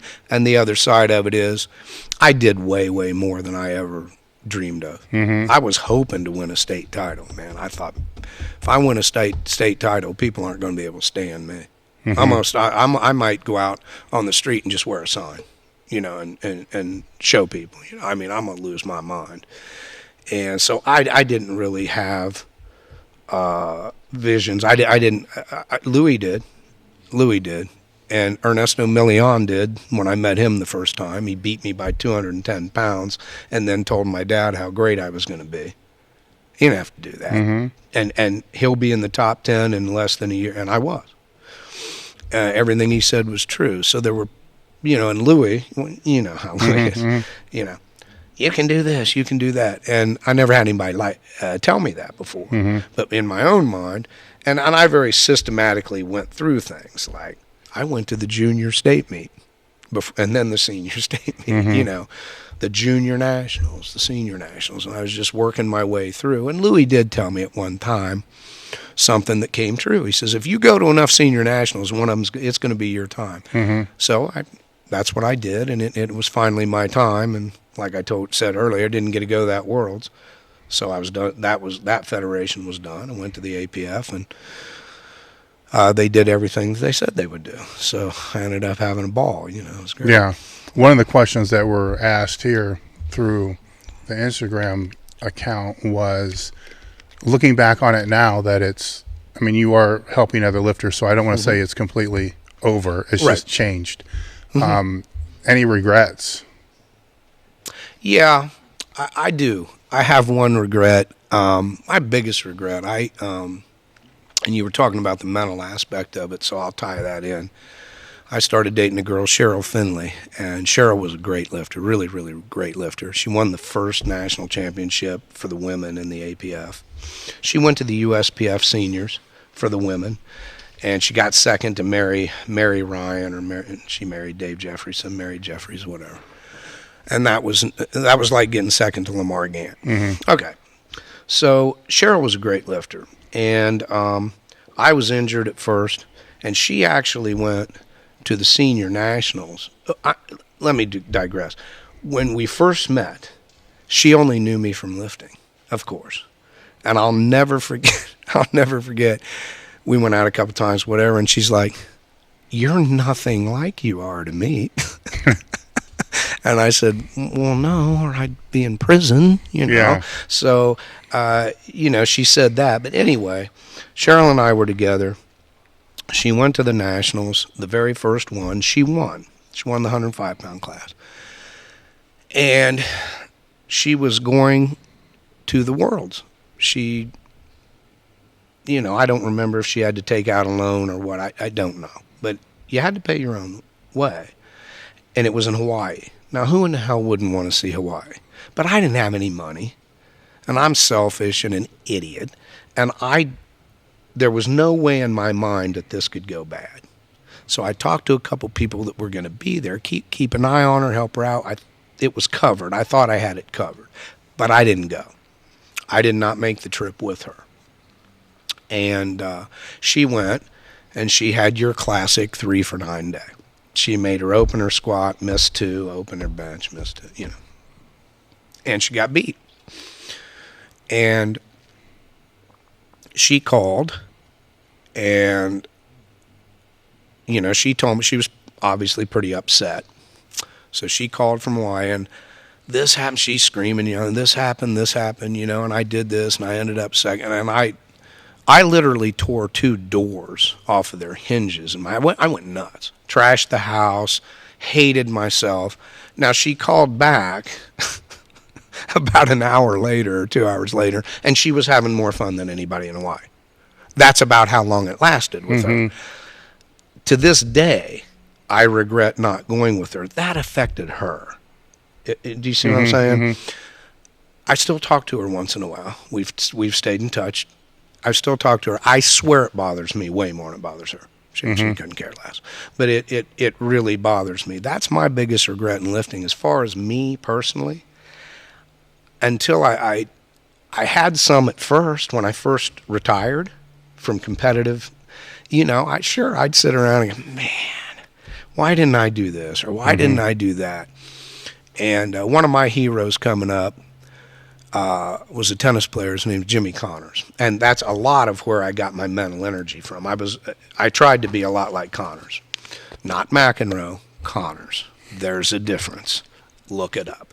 So, I read his autobiography. And I just had my hip replaced, so I was in bed. I was kind of bedridden for a little while. My daggone knee swelled up and it wouldn't go down, so I was battling 2 things at once. It didn't go as smoothly. It's great now, but it was just one of those things. I got his book, I'm reading his book, and they asked that question. He won 8 majors. And, today you've got Federer with 20 and Nadal with 19. And so, they ask him, do you look back? Do you regret this, this, and this? Nope. I did the best I could do, and that was the number, and it's okay. And I just took the lead from him. I really took the lead from him, Dave. I just went, stop. I used to say I could name every world championship I won in every federation. Okay, even if it was in a Stub Masters group or a Masters group, I could name every one. Now, when you ask me, I won 8 WPC world titles. And I was very proud of that because that was the most any man at the time. I broke Scott Warman's record. He had 7. I don't know if somebody's broke it since. I don't have a computer. I don't know. But that's what I say now. It went from 18 or whatever the number to 8. Because the WPC, we traveled and there were actually other countries and this and that. And we've talked about that. So, I don't have any regrets because of that. And Dave, the thing that I was so blessed, I had that last meet, okay, in my gym. The people that showed up, my family, man, and the fire department, the energy, there was more energy in that basement that day than any other meet I ever lifted in, ever. And, I survived. I couldn't bench anymore, and I sure as hell couldn't deadlift anymore. But, I knew what I needed. because it was the last day for the list. It was October 31st. It was the last day. Brian had bombed out. Brian didn't have a total at 48 that year. So I knew what I needed. And I made it. And I just said, we'll see you later. And I really, like I said, my biggest regret is not going with Cheryl. I don't mean to, would she have won? I don't know. I think that it would have been helpful if I was there, but I'm not a guru. I just think we could have worked our way through the meet a little differently. So that's my biggest regret, yeah. Anything you do different? Yeah. I met Tommy Waddle in church. I knew him from, yeah, exactly. Tommy Waddle and I were in church, and the building didn't burn, so I don't know. But anyway, I met him at Xenos, at a church I went to, and he started hammering on me about coming over to his gym and using bands. Now, I had talked to Angelo Berardinelli. I talked to him at a meet in Pennsylvania, and he was explaining this to me. And, Doug, I only use 405, and then these bands, and I do this, and I squatted whatever, Angelo, 800 or something, whatever the hell it was. So I, of course, being the genius that I am, just ignored Tommy and ignored him until I was just crippled, beat up, dead, And finally I gave in. And I went over to his gym, and he showed me what he had done, probably with you. I know you mentioned the other night that you were in a group with Tom and somebody. Okay. But he claimed that this is how it started. You did single blues, 8 doubles on the clock. He may have come up with the on the clock thing. Maybe you guys just rotated it. Okay.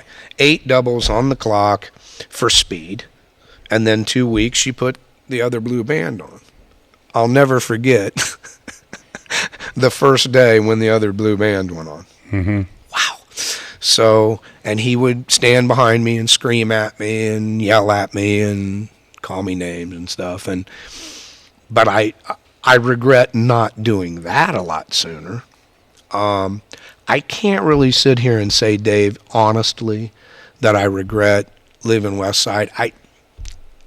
Only because you know what it was like. I don't. But so if I go off of that movie, and I know we talked about it, and a lot of that was horseshit, but if I go off of that, I wouldn't have survived very long. As crazy as I act, and as mad as I can get about things and this and that, and I'm as competitive as the next guy. I am. But at the risk of sounding like a sissy or whatever, I don't care. My new thing is let's tell the truth about everything all the time. That's the most important thing in the world to me now. And I will do better if I think somebody cares about me. If I think that these 2 guys that are training with me actually love me, they care about me. I'm like a dad, whatever it is. I'll go through a wall. I can only get so much out of you piece of crap and so-and-so's doing this, and then after a while I just shut off. I don't care. And in my little world I may be thinking, dude, stop yelling at me. I'm better than you were anyway. Go get the formula out and figure that out, I was best lifter in 4 of the 8 worlds I won, so I was doing okay. I was doing something right. Yeah. But, so I can't sit here and say I regret. But I wouldn't argue with Louis. If Louis passionately says, you'd have been better, maybe I would have, but the environment would have had to been the environment that we had with my first group, which was a laugh. Louis Simmons, a lot of people don't know how funny he is. He's absolutely hilarious. Just a freaking riot back then. Wasn't up and down, wasn't mad at anybody. And we worked our tails off, but we had so much fun. That environment I did well in. I don't know if I don't think I'd have done very well for a long period of time in a more negative environment. Angelo told me once that's why he left. It was too damn negative, he said, and yet he made big progress. And he understood that. So, yeah, those are my regrets. Would I do anything different? Not a whole lot. I didn't have a choice. Remember during the whole, and you were probably part of this, bulk up or shut up. Remember all of that? Yeah. Dave, I didn't have a choice. My genetics, I mean, my mom barely weighed 100 pounds. My dad weighed about 130. You know? I couldn't bulk up. Yeah. You weren't going to hit 242. No, and I wasn't going to shut up because, well, you can see this. Yeah. So, you know, I didn't have that option. So, you know, I couldn't have done a lot different. I did have regrets. If you'd asked me that before I read the book and everything and thought through things, I could have probably had a laundry list of stuff. Daggone it, Dave. Why wasn't I the greatest? Shouldn't I have out deadlifted Lamar Gant? Well, Doug, no. You shouldn't have. So, and neither is anybody else, you know, pound for pound, you know, probably to this day. So, you know, but not now. No, just the Cheryl thing. The one of the other questions here is, you were around for the evolution of all the different competition gear. Yes. And I kind of was as well. My first suit was, you know, single ply ins or squat suit, you know, and the briefs were like bikini briefs. And that was really, and you had to have a new one for the meet because the other one might tear out, you know, so the ass would blow out. And there may have been bench shirts, but I didn't know about it. I honestly did not know until I got to Westside in 91 that double ply existed. You know, Louis saw what I was using, and he's like, what the hell is that? I'm like, it's briefs. You said that we had to train in briefs. He said, those are not fucking briefs. Right. I'm like, what the fuck are you? And I'm looking at what they're, I'm like, where do you get those? Yeah. You got to call and ask for them. Yeah. I'm like, well, they're not in the magazine. Yeah. No, you got to call and ask for them. But, so you came in before I did. So yes. I came in when the suits were actually probably given a little bit of rebound. You came in when they were just singlets that were supportive singlets. Correct. You know, and ace wraps for... Yes, ace wraps. For knees. And stayed all the way through until it became canvas and triple denim. All the way through, yeah. You know, so the person here is asking, you know, what are your thoughts on how that progressed and how was it to learn the skill set of the gear as it progressed?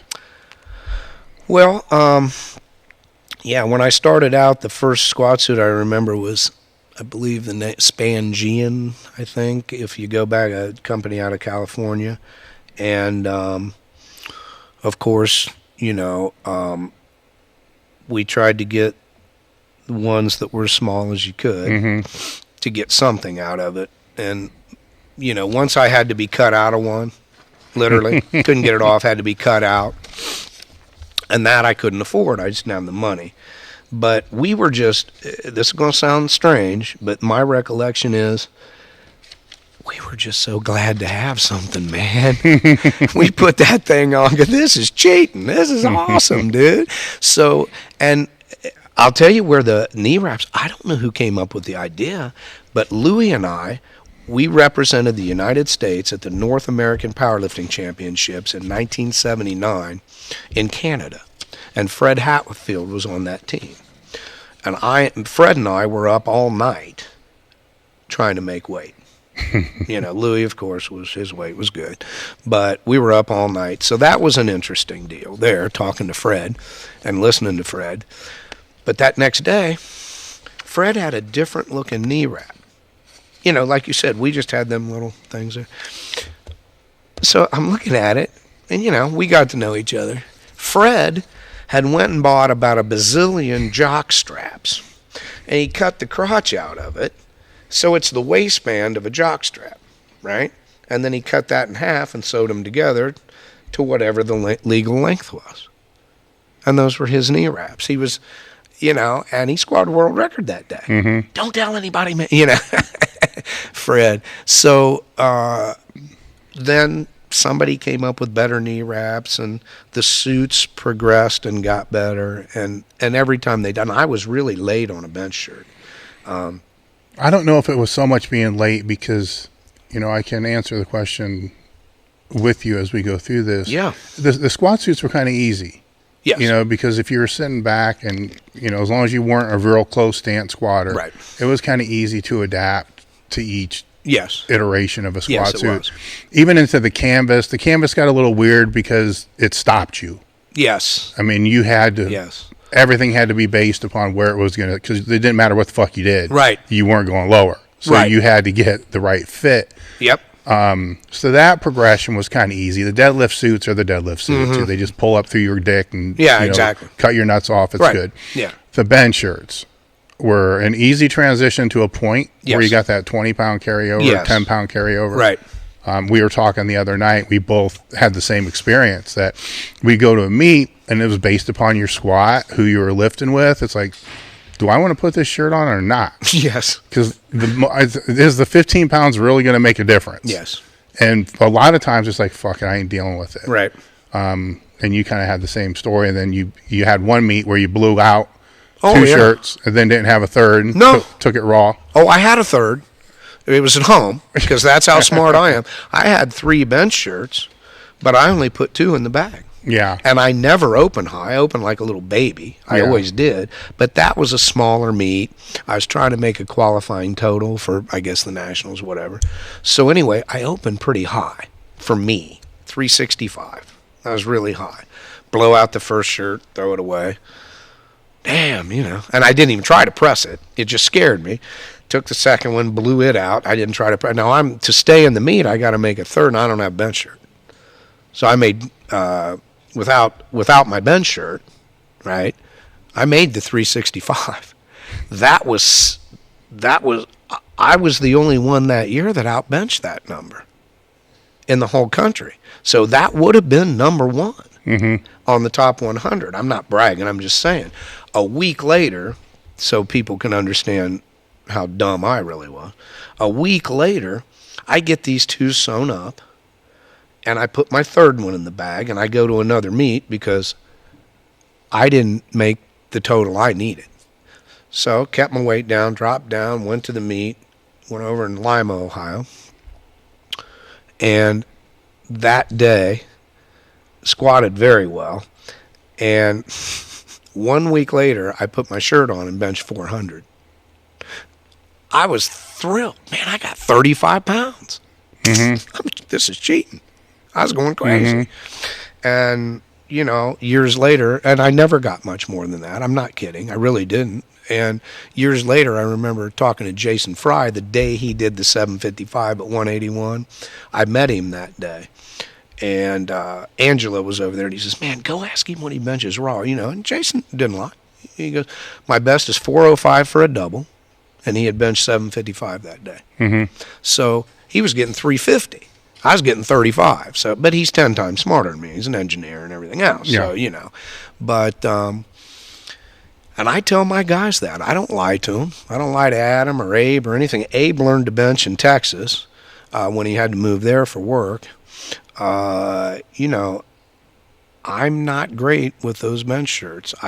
This is how we had to train. Bill Sino told Louis at a meet once, it'll take 10 years for you to bench. It's just the figure he threw out. And man, that was about right for me. Well, nobody had a shirt then. And so it's just, you got to work your triceps and, your lats and your, whatever, your shoulders, of course, and blah, blah, blah, your chest. And so it was just work. And it took a lot of work. But I thought I was great getting 35 pounds out of that. But and as far as the squat suits, somebody gave me a canvas one. So I had graduated through all that we had, and I put this canvas thing on. John McLeod's there, and John certainly wasn't afraid to tell me whatever, And I take a squat, and I just, like you said, I didn't sit back. I went straight down, and I take it off, and I'm throwing it on the ground and stomping on it like a 4-year-old. Literally, I'm kicking, and I'm trying to beat up the squats. This piece of crap, and I'm reaching for my other one. And he just very calmly said, yeah, that's not going to work unless you sit back and do this. Well, what do you know? So, of course, that took me 2 more weeks to put it back on. But then I learned it. You learn it. Yeah, it was easier to learn. Yeah, and it was easier to learn. But the bench shirt, then, of course, they opened the backs, and they started pulling them down and doing this. And I see them tweaking something with the arms and stuff. And I'm not going to sit there and lie. I tell my kids, you guys figured that out online because we didn't do any of that. Yeah, the bench shirt's definitely a skill. Yes, it's not like it is. It's Jason still had to be able to lock out 750. You know, so people need to understand that. Oh, absolutely. You know, there's a huge skill. It's not, you can't just stick somebody in a shirt and they're going to get this big carryover. No, not at all. So there's some training attributes that kind of fall to that as well, that are vastly different than what people would think. And you know, it's sometimes I think that if the lifter has the ability to shut off some of the eccentric inhibition, you know, you watch strong guys, they, you know, fight the bar down. Yes. If the lifter can develop the ability to kind of shut that off where they're almost dropping it, Yes. they're going to get a higher carryover. Yes. Because it's going to come down a little bit faster. It's going to touch easier, you know, and it's a whole different ball game Sure as far as skill. And gear is, you know, so I've always said there's kind of two sides to the whole gear thing. The one side is, you know, obviously the direction that 98% of all lifters have taken, and that's getting rid of the gear except for wraps. You know, then when we were competing, that's pretty much all you had. There wasn't a raw. There was single ply and there was multi-ply, and that was it. Then it was a matter of skill became part of the equation. Yes. So genetics would get you up until the 85, 90s maybe, genetics, you could win just on great genetics and moderately training hard. Sure. You're going to win. You're going to walk in, you're going to win. Yeah. You know, it's like, fuck, this guy showed up. Yeah. You know, Why do you have to I'm be fucking done. Yeah. You know, it's Right. second place, you know, or for me, it's lower than that. But now gear comes in and becomes an equalizer. Right. It's like, does that guy know how to use his shit? Yes. Because if he doesn't, I'm going to get his ass. Right. You know, and it happened. You know, it happened a lot to where the weaker guy would win, physically weaker guy. Yes. But the better power lifter, if you wanted to define power lifter Yes. as one who uses skill and competes in skill, Yes. the better power lifter with the greater skill set won, which can be argued as which is more a sport. The one that requires a high skill. Sure. And they're both sports. It's just different. Yeah, it's just you know, different. Eddie Cohn, many, many years ago, probably well over a decade ago, I heard him talk about it, and he just said, and he was talking the difference between single ply and multiply. And back then, it was a big difference. Yes. Now it's kind of the same. And he was saying they're just different sports. You know, and it's kind of what it is. Absolutely. One of this question here is saying, how often do you keep in touch with some of the older guys like Benford and Tony Command and Okay. Yeah. Ernesto? The two friends that I've stayed closest to for the longest, I met Rick Weil in Tampa, Florida in 1984, and we still talk at least 3 or 4 times a year. When he comes up to Cincinnati, because that's where he was originally from, he would almost always call and say, you know, you got to come down to Cincinnati. I'm not going to be able to, you know, he'd bitch about the weather or, you know, whatever. Because I can only take so much of this environment. So, and we would always go to the zoo, and then we'd get La Rosa's Pizza, and then we'd get Graders. The original Graders was at the end of his street. The original Graders. So we had this little thing that we did, and I went. We stay in touch. Rick has called me on my birthday, which is Christmas Eve, so it's a pain in the ass. He's called me on my birthday every year since '84. I mean, he never misses. Never forgets. Tony Command, we probably talk about 4 times a year for sure. Well, I talk, and you know, Tony listens, and then occasionally I'll just prod him. I mean, Tony really makes Chuck Vogelpool seem like a chatterbox. I mean, he really does. And you know Chuck way better than me, but he seems kind of quiet till you get to know him. Yeah, Tony's, you can be his best friend, you're not getting much, but very intelligent, very successful, owns his own business, done remarkably well. But that's probably easily 4 times a year, 5 or 6, you know, right in that. I've lost touch with a couple of guys that I really like. Joe Seinfeld from New York. I've lost touch with Joey, and I've lost touch with Dominic Sardo, which I always enjoyed talking to him. So really just those two from out of town. Don't really run into Gary Benford very much, but very helpful. I knew he had his shoulders replaced, and so I called Gary and said, hey man, who did your shoulders? And anytime we see each other, it's fun, but I don't see a lot of the guys, like I told you, and I'm not trying to be a smartass. If my life depended on finding West Side, I couldn't find West Side. Now, I got to get out there, and I want to see Lou again, but so that's probably about it. When you do speak to these guys, do you guys talk about powerlifting at all? Well, Rick, I talked to Rick. Rick quit way before I did, Rick Weil.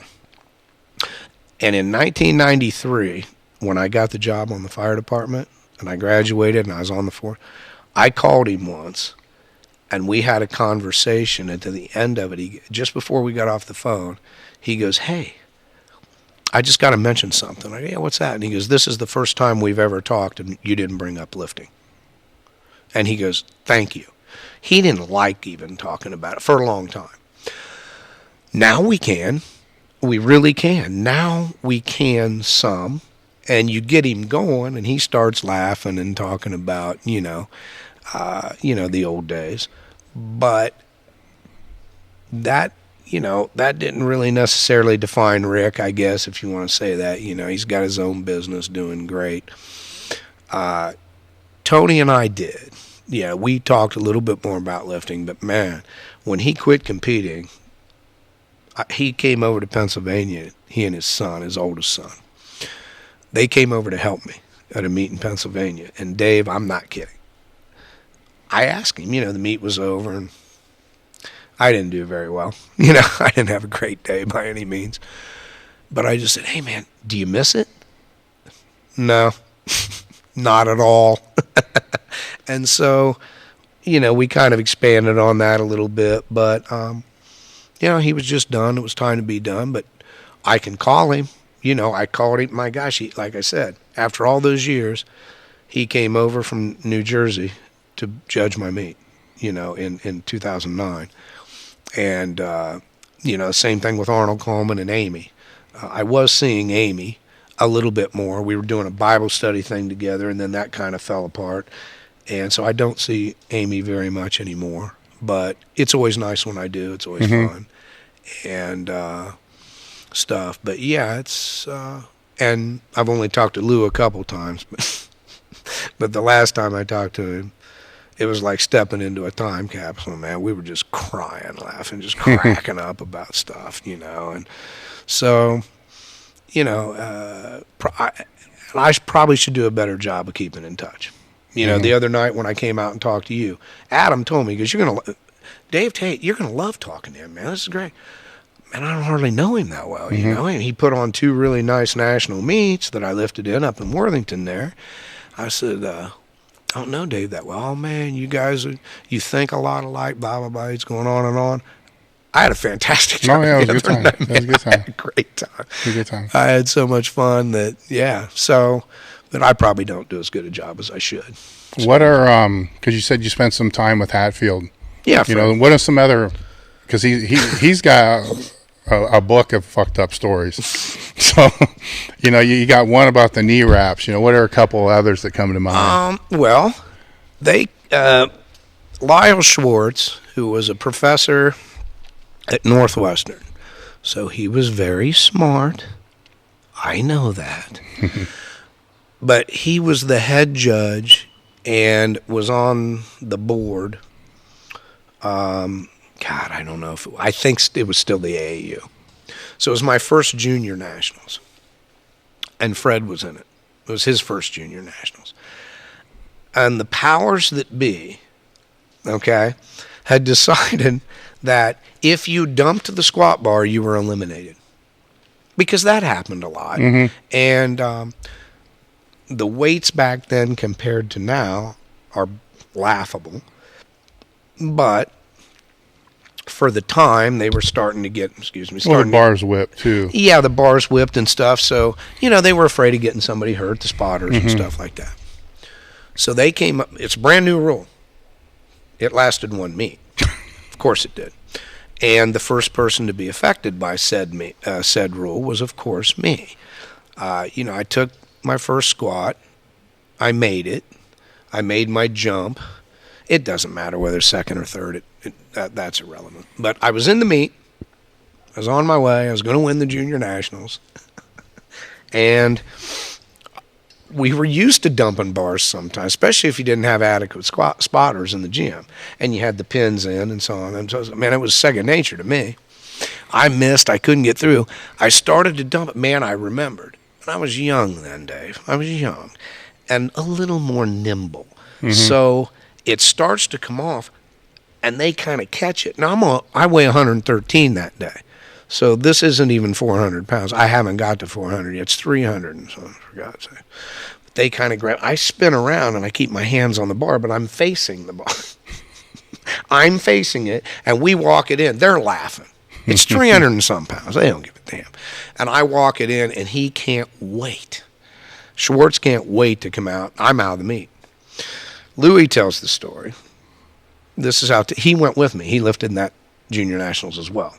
That's where we first saw Mike Bridges. Well, he did. I stayed up in my room and pouted and watched Jimmy Connors play Bjorn Borg in the Wimbledon final, but that's a whole nother story. So I take the knee wraps and just launch them.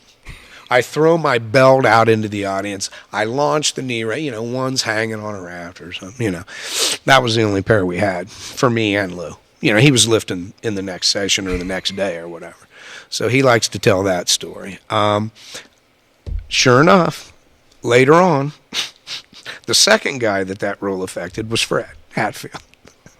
Fred does the same thing, can't get up, dumps it.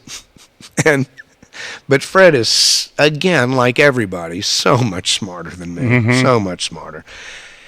He says he tears his hamstring. Okay, well, but Lyle is really smart. He's really smart. And so you got these two brains going at it, and Lyle determines that if Fred tore his hamstring, it would bleed out. And there was no bleeding. And Fred was out of the meet. So me and Fred were the two casualties, and that rule lasted one meet. that junior nationals. And so, yeah, that was beautiful. But, and Rick Weil, Rick would be chalking his hands. He never wore a bench shirt, by the way. So when you see, he's the best bencher I ever saw. Now I'm biased, but he really is. He really is by far. He's the best I ever saw. Mike McDonald would be the next best. But Ricky had his little singlet on. And for some reason, he benched in deadlift slippers. Now, this sort of would have made sense if he was a big deadlifter and he couldn't wait to get, but that was his worst lift. He didn't squat in the deadlift slippers, but he benched in them. And he just laid flat back. I mean, he begrudgingly took a hand out. It didn't even look like he was holding his air that much. He was just ridiculous. But what Ricky would do, when I finally became a bencher, and I was breaking world records in the bench, which wasn't all it was cracked up to be. That's a whole nother story. But I was a maniac. I'm pacing back and forth. I've got 6 bottles of smelling salts. 2 of them are jammed up my nose, and I'm trying to drink the other. I mean, I'm losing my mind. And then I run out. I always said, if I had the longer path I had to get to the bench, the more I could bench. So I'd run out, and I'd jump up, and I'd kind of twist and land on the bench. I was younger then, and who knows where my hands might end up where I wanted them to, but just, and like you're talking about, I didn't know it was the right thing to do, Dave. I had no idea, but we had practiced in the gym. I had a guy that would I took a single for a long time. I don't anymore, but I took a single, but I had these big guys. Brett Steger was my friend, Matt Lawrence, and some of the guys that would hand out to me, Mark Fleming later on. And, you know, these big, strong dudes, I'm mentioning as much as I can, it ain't that much, you know. So they would pick it out, and we'd start down together. Man, I'd give that thing to me, and he couldn't get his hands off fast enough. And I was benching great. But don't worry. Then one of the federations over there, I think it was the APA, over in Pennsylvania, they came up, but Tony called it the Doug Heath rule. He really did. Tony, they wanted you to hold it here before you started. Well,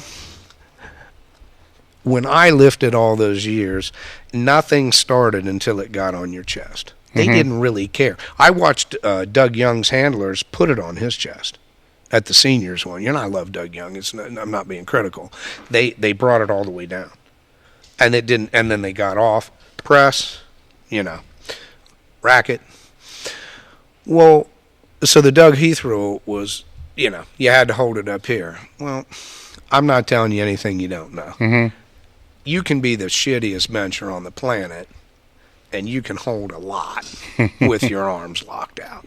So I'm not sure exactly what that showed anybody, but Ricky, when he was getting ready to bench a world record, and I was there in Columbus a couple of times trying to help him, he had somebody bigger than me handing out to him. Might have been Doug Furness. I should know. I don't remember, but somebody bigger than me. But I would always be up there with him. I'm all jacked up. You know, I'm way, and he's laughing. He's joking.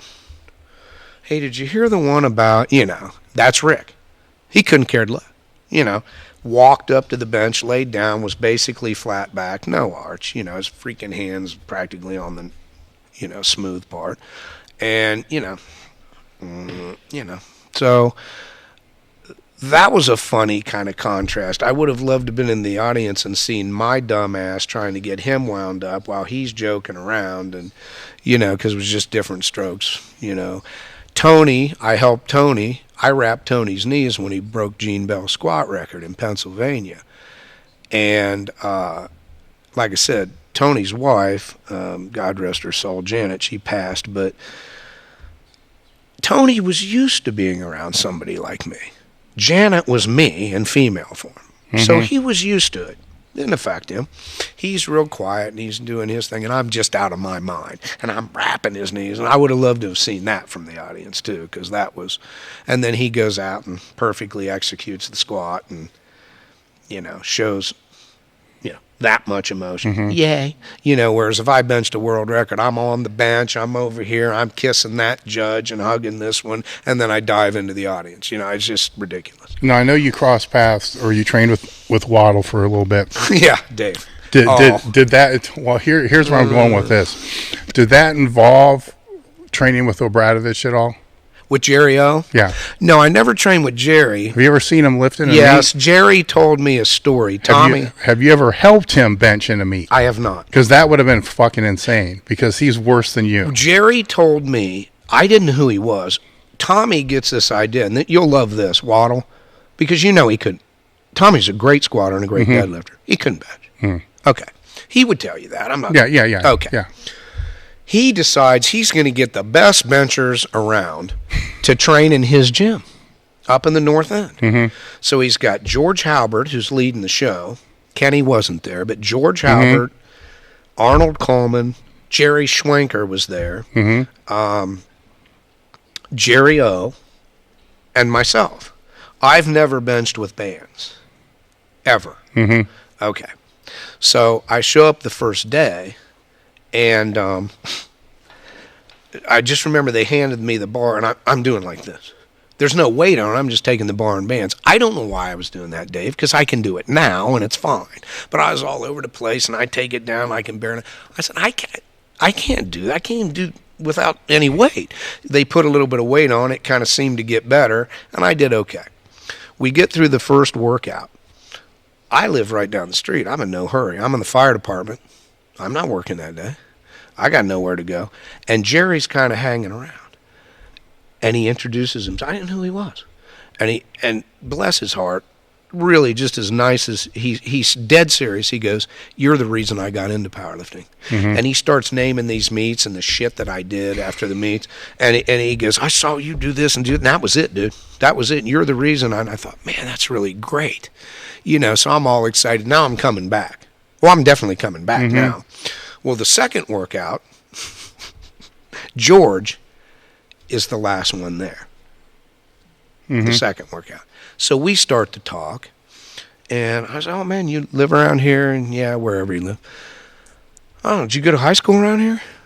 "Yeah, I went to Westerville." Now there's 3 now, and I believe maybe that day I think Central had been open. It doesn't matter, but there were 3 high schools.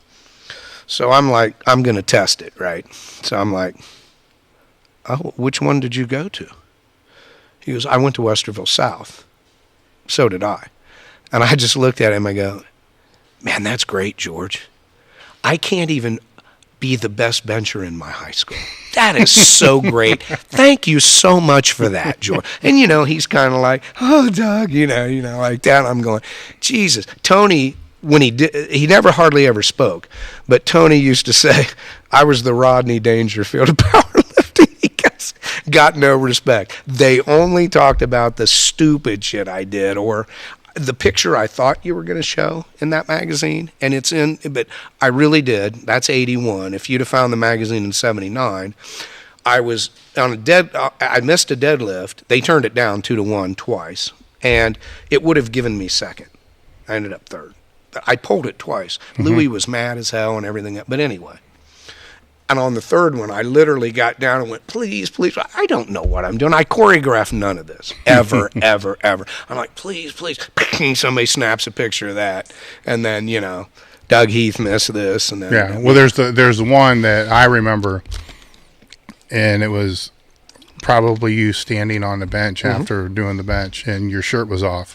Yeah. And you're fucking shredded. I mean, there's veins going through your abs, up through your chest, your shoulders. Yeah. I remember looking at that because, we're going back when I was in high school. And sure. Like, man, I'm waiting, like you, I'm waiting for the magazine. Oh, yeah, waiting for the mailbox. Yeah. And I'm like, man, this vein goes here, it goes up here, it goes to his shoulder, his neck, then it goes down his fucking arm. I'm like, it probably goes down to his fucking leg. Yeah. It's like, this is crazy as fuck.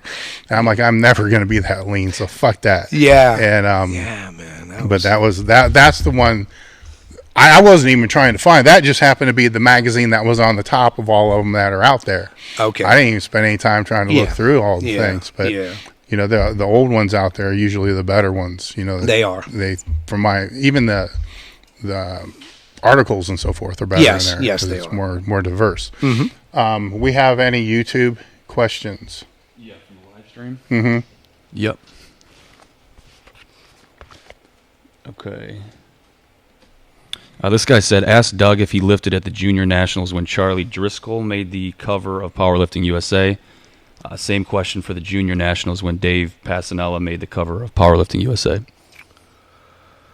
Well, I was in 2 Junior Nationals, actually 3, but the thing about the Junior Nationals back then, and and Dave probably knows this, I would guess. The great thing about the Junior Nationals was you could only win it once. Yeah. And you couldn't go back. Yep. It was a freaking great... When there was only one federation, so say you got Larry Pacifico at 220. Whatever class Larry comes, he's winning, until later on. You know what I mean? Or Lamar Gann or whoever. So the juniors was a great place to start. 77. My first juniors in Lincoln, Nebraska in 77 is the bar incident. So I'm out. Which then led me to tennis, but that's a whole nother story. So I'm out. My second one was in North Little Rock, Arkansas in 1978. And I wasn't ready on time. I got timed out on my opening squat. Somehow. I was probably talking. And then on my second one, I had one knee wrap on and one off. And the one that was on was falling off. We were too late again. And it's coming off and this and that. And I went out and rushed it and they turned it down. So I'm almost out of my second straight junior nationals. Well, on my third one, we managed to get one on, and one was half. And we finally, like you said, you're falling yourself. So it was going pretty quick. And I got out there, I made the squat, and then I probably would have been kicked out by today. I don't know why they left me in the meet. But I'm like, I made the squat, they passed, and I went, well, you did it now. This meet's over. You're gonna have to put the medal around my neck. This meet's over. Like an idiot, because I was.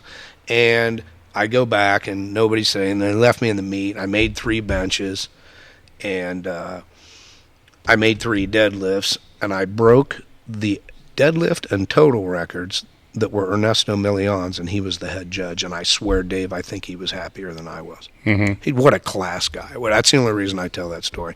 And I also got outbenched by 50 pounds by a kid named Mike Sowers. And if you find any pictures, he was like my twin.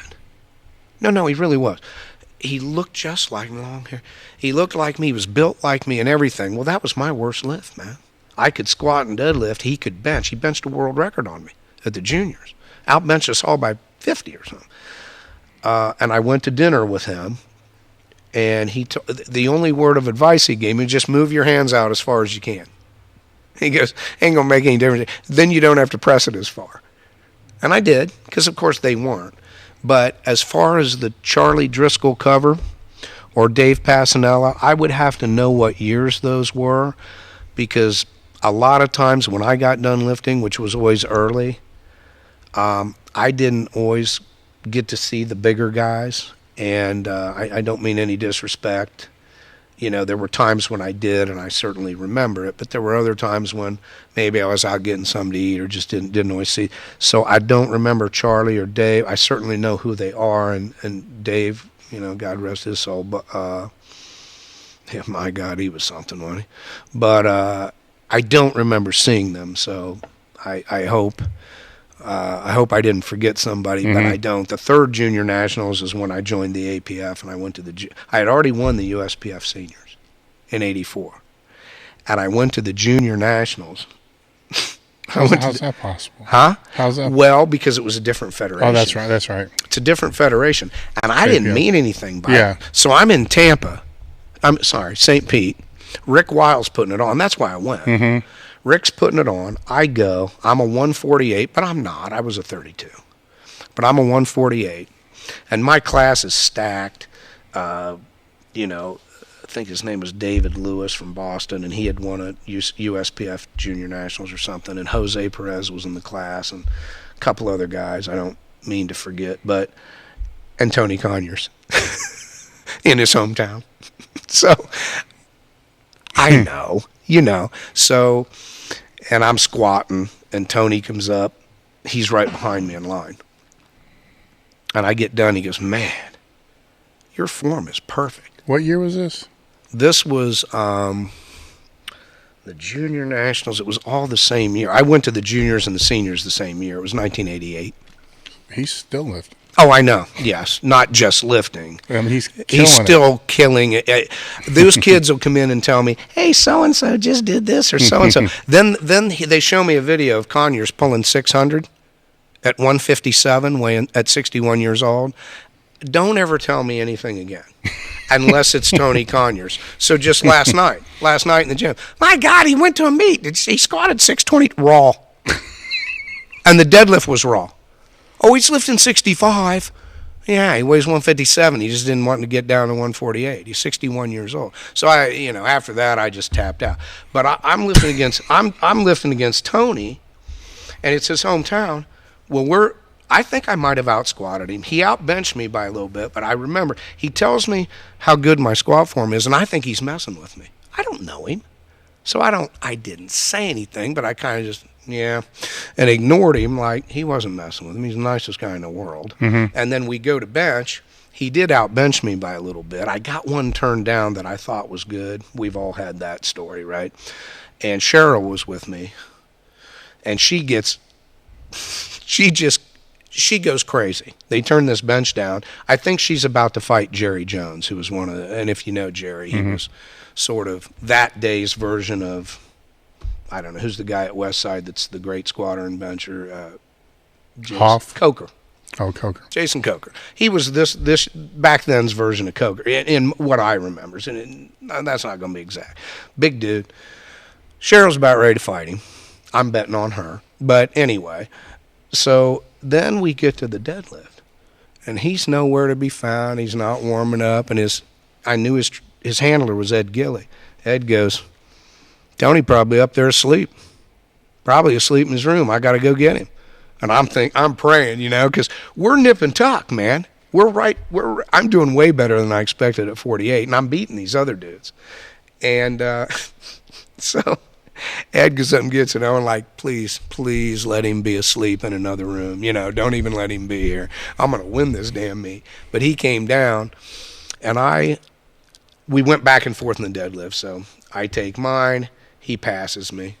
I take my second, he passes me, and then I couldn't lock out 565 to save my life. And he beat me. We sat out and talked for hours and hours, and I still I didn't see him for 20-some years. Saw him at a WPO meet, and my kids were so excited to meet him.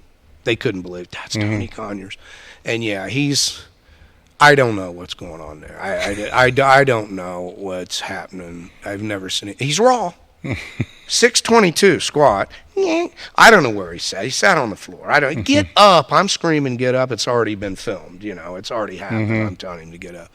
And benched probably close to 4. Total 1521. Pulled over 6. So, and we were friends ever since then, and it was really great to see him. But I was kind of proud of myself. But then, being the ass that I am, Jose Perez is talking, and I like Jose. I like him a lot. We went to the Worlds together in, I believe, 90 or somewhere in another country. But I really like Jose. But he's talking about, he goes, man, I'm gonna bench over 4, and he did. He was a 48. And this is me being me. I'm mad. I'm butthurt that I got beat by Tony Conyers, who's just better than everybody. But I was right there. I thought I had him. He had to make his last deadlift to beat me, and he did. So I tell Jose, well, that's good, because I'm going to bench 400 at 132, because I'm never lifting 48 again.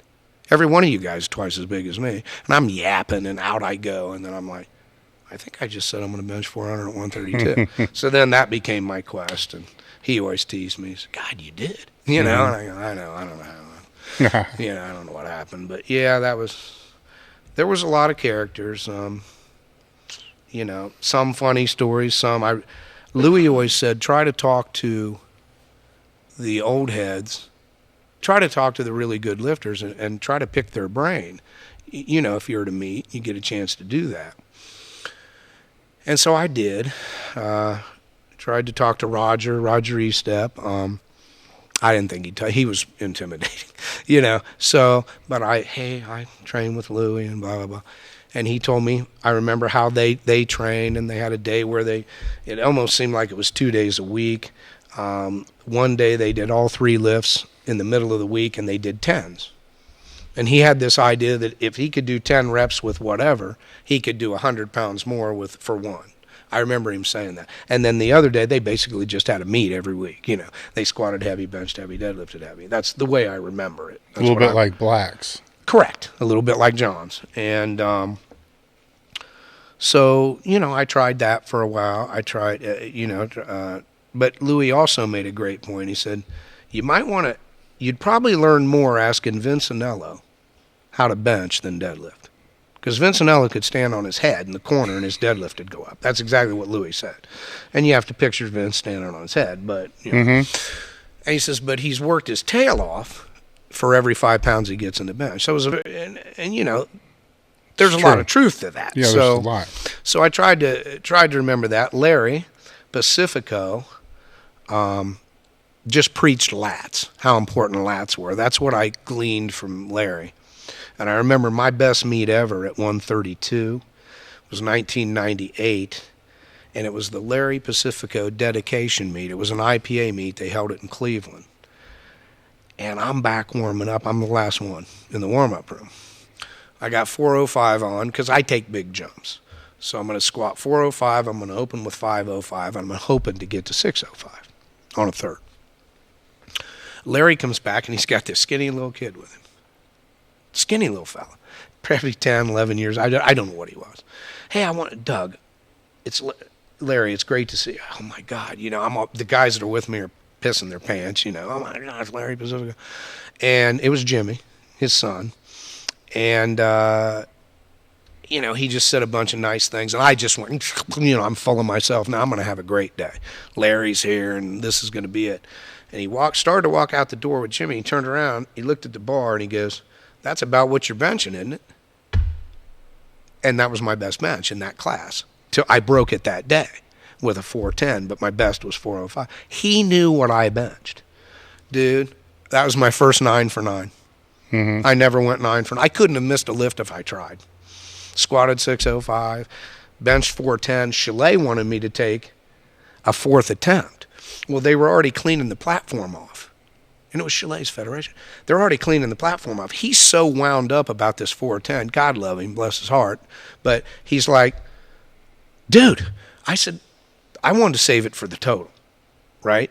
But it was, the 410 went well. He goes, dude, you could bench 4 1/4, whatever. And I said, Mark, they're already breaking the platform down. We'll go back here. We'll go back in the warm-up room, and we'll put on, you could bench 4 1/4. We'll put that on. We got the judges. And I'm like, I had to talk him in. Mark's hard to talk out of things, but I had to talk him out of it. And then I did a deadlift that day. My back was it was cooked. It was more than cooked. I dinged it a little bit. My second deadlift dinged it. I've got an ice bag on it. And I took 510, and it was one of those 35-minute deadlifts that, you can go get lunch and come back. And I made that. But had I taken a fourth bench, I probably wouldn't have made that. Mm-hmm. So ended up having a great day. But that's what I learned from Larry. And and then we talked about this. And I don't, if you don't mind me bringing it up, but Larry just had a meet, and I took one of my new guys, Dylan Calapi. Dylan's brand new, and it was his first meet. So he's lifting raw, 198, clean, raw, first meet, and we go over to Dayton. And Larry's putting on the meet. And you and I talked about this. So I said hi to Larry. How you doing, Larry? Blah, blah, blah. And I'm helping Dylan, and we're getting through it. Well, the first break in the action, Larry goes up, gets the microphone, and introduces me to the crowd. This is a, 8-time WPC, the whole thing. Mm-hmm. And that's the way it used to be, Dave. Dave, when I was starting out, if somebody that had done something walked in, a Dave Waddington, somebody like that, they would get announced to the crowd. And Larry did that. Because Larry, he's just class personified. But there were funny people. One of the funniest was Wad, though. Waddington was literally one of the funniest people I've ever met. He would have me crying, laughing at the weigh-in. He just killed me. And I remember one year, he goes, Dougie, come here. And they all knew me through Louie. Mm-hmm. So he goes, Dougie, come here. He goes, hey, don't tell anybody, man, but the hundreds weigh 88. They're 88, man. Both of them. Well, he's just messing with me, and I'm laughing and stuff. Well, Louis tells me, he says, don't paint yourself in a corner. I was trying to beat a guy named Ron Mercer, great lifter, and he had won the state meet 9,000 years in a row. And Louis really wanted me to beat him, but Louis had to go warm up. He had to go warm up. So he says, don't let him paint you in a corner. Well, of course I did. I got this, and I take my opener. I'm paying no attention. I take my second. Well, now I need a 25-pound PR to beat this guy. But I remember that the hundreds are 88. Now, I'm not great at math, but 12 and 12 is 24. So I'm telling myself it's a 1-pound PR. I'm convincing myself it's a 1. And I went out and I pulled it and just went crazy. Wad got a kick out of that, but he was... My God, was he hilarious. And, a lot of guys. Jack Sedaris was a character. John Black fought in the first Tough Man contest. I don't know if you remember that story, but tore something off or something and couldn't bench. He was a great bencher. And then all of a sudden he had to fight his way back from that. And then he blew out both knees. John Black blew out both knees at the same time. He blew them both out, was in a wheelchair in the 82 seniors. You can look the picture up, with the leg sticking straight. He came back and made a bigger squat than he'd ever made. That was John Black. Yeah, I heard a story where I don't know what he blew off in the meet, but he blew something off in the meet. Mm-hmm. So he goes to the hospital, maybe it's the knee, quad tendon, or whatever it was, and is convinced he's going back to the fucking meet. Oh, yeah.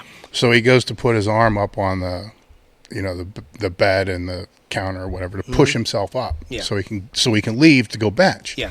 Tears his pec, or tears his tricep, or Yeah. tears something else Yeah. off, and it's just that's the crazy shit that I remember, and I had a few sessions with those guys, that group. Yeah. Before I came to Westside, I was trying to decide which way am I going to go. Am I going to go here, Cleveland? Yeah, with right. Blacks, and, Down to Columbus. and Louis always helped me at meets. He always gave me advice, but Matt was a friend of mine. Yes. All right, so Matt was bouncing back and forth, Right. as you know, because you Yes. were probably doing it. Yeah. Bouncing back and forth between the two, and he's like, you really should come to, West Side. It's where he really wanted it, and I'm like, yeah, but how come you're fucking going over here? Yeah, right, right. Like half the time, and over here I can get all the shit done in one day, Right. and just have to worry about accessories during the week. Right. But the weekend was a whole nother. I mean, the training was just one piece of the madness that happened on that Saturday. Oh, yeah. On that Saturday. Oh, it was crazy. I mean, it was fucking nuts. So it's Yeah. like this, I can go here and die within 5 Right. years. Yeah. Or go over here and probably live, Probably live a little bit longer. Yeah. 10, 15 years. And I had a lot of habits, which Yeah. were Not good. that type of habits. Again. Yeah. Okay. Which are that type of habits. Yeah, go ahead. Go Okay. ahead. Thank you. I'm sorry. Yeah. This is age. Yeah, he's old. He's old. Oh, I'm making 64 days. Yeah. So generally at the time what we're talking about at Black's Health World, and we're going way back, so it could have changed. After the time that I was there, all three lifts were trained on the same day. And actually what they did a lot of times, if there was a local meet, they just used that meet. So they wouldn't even go to the gym. They just enter the meet and go there and use it as a training day. And it was all fucking day. So 9, 10 o'clock in the morning, just basically when everybody got there, and you finished at 4 or 5. John Black, have a cookout afterwards. I mean, it's all fun and games, but it was a long fucking day. Then a long drive back for me, because I was living outside of Toledo at the time. And so it was either there, or I made far more trips to West Side. And there it was just benching, because that was Sunday, and I still was going to school. So there came a time where Louie and Chuck were calling me, trying to get me to come to Columbus to train there at Westside Barbell. I really liked the way the training was at Black's, because I was doing a lot of that on my own, because it worked. It was more conducive to my schedule, working 3 jobs and going to school, than what Louie's schedule was, at the time, training 4 days a week or whatever it was. But I wasn't really making any progress. So at some point in time, a decision had to be made. And then there was a third decision that came up, which was just to stop altogether, which was an injury that happened to me right before I had to make this decision. So Louis stepped in and helped me make the decision to come to Westside. So no regrets on that one. But it was a good time training at Black's. And going way back, as Doug was talking about, Louis and them, everybody used to be, it might have been one of the only powerlifting gyms really in Ohio. I mean, there were a few, and that was the most prominent. I mean, they were the strongest by far. What do we have as far as the next? So I had one that was going to be for Doug, but you can answer this as well, and we'll have him answer when he gets back. But it just said, Doug, you've been involved in powerlifting for quite a while, which obviously applies to you. And then it said, what would your top 3 tips for young powerlifters to lengthen their career be? To not worry about it. I think everybody is so, right now, longevity is like this fucking search word. It's like a keyword, like an SEO search. And there's yes, there are things that we can control, and there's far more things that we can't control. And you have to do what you have to do to make yourself better. And if you're shortchanging yourself by not training optimally, and I use the word optimally, a lot of people are training not optimally. They think they're training hard, but they're really not, because they've never been shown how to train hard. So if you're training non-optimally, yes, you're going to last a lot longer. But what's the goal? Is the goal to be able to compete in the sport of powerlifting from your 20s until you're 60? Because I've never heard anybody state that as a goal. Or is your goal, to be able to get into the sport to become the best that you can possibly be? And if that's the goal, well then, there's a price that's going to have to be paid. That price can be, wear and tear, it can be abuse, but I'm trying to be as politically correct about this as I possibly can.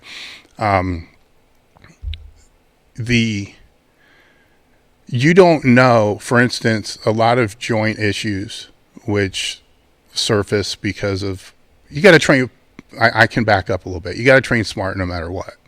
All right, so training smart is training optimally, so you need to learn what that is. If you're going to train stupid with bad technique, you're going to get hurt within a year. It doesn't matter what you do.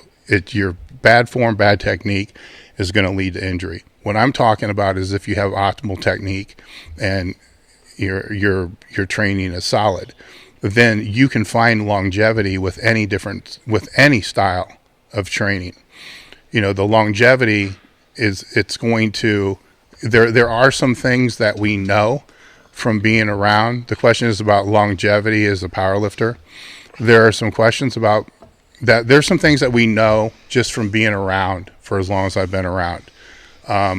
Typically lighter guys, or lighter class lifters are going to last longer than the heavier class lifters. Okay, it's a known, right? There's nobody that's going to debate me on that one, unless their technique sucks and their training sucks. So we got to keep a constant here. Technique is good, training principles are solid regardless of what they are. The heavier guys are usually going to take more wear and tear than the lighter guys. The reason for that is, every step they take is more force on their joint when they just walk around. Okay, they're heavier just when they move. They're moving slower. Their circulation's probably not going to be as optimal as somebody that's lighter. And they're going to be lifting heavier weights. Your spine doesn't know the difference. There is bone density, strength, and so forth, but they're going to be lifting heavier weights. I don't really think that the question about, what to do for longevity with the way the sport is today even matters, because lifters aren't staying around long enough to even know what the word longevity means. I'm not kidding. People are lasting 2 to 3 years. Once somebody's in the sport for 10 years, then I think they can, as Doug called them, an old head. Then I think they can go start talking to some old heads and say, look, I've been in this sport for 10 years now. What do you think I should do to be able to make it 20 years or 30 years? But I don't even think that question needs to be asked until they've been competing, solidly and putting in the training for 10 years.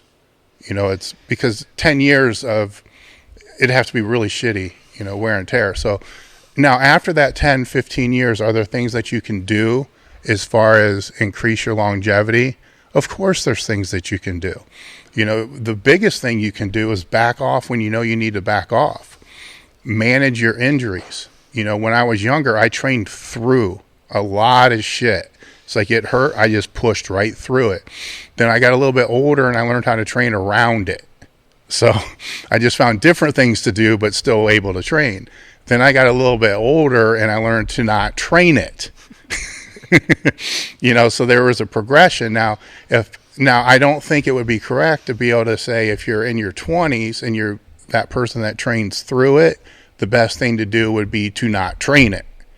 I think that progression kind of happens, over a period of time. So,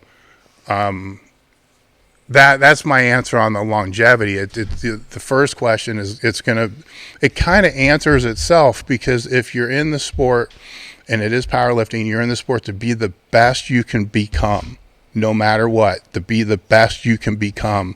You trust me, you are not going to be asking anybody a question about longevity.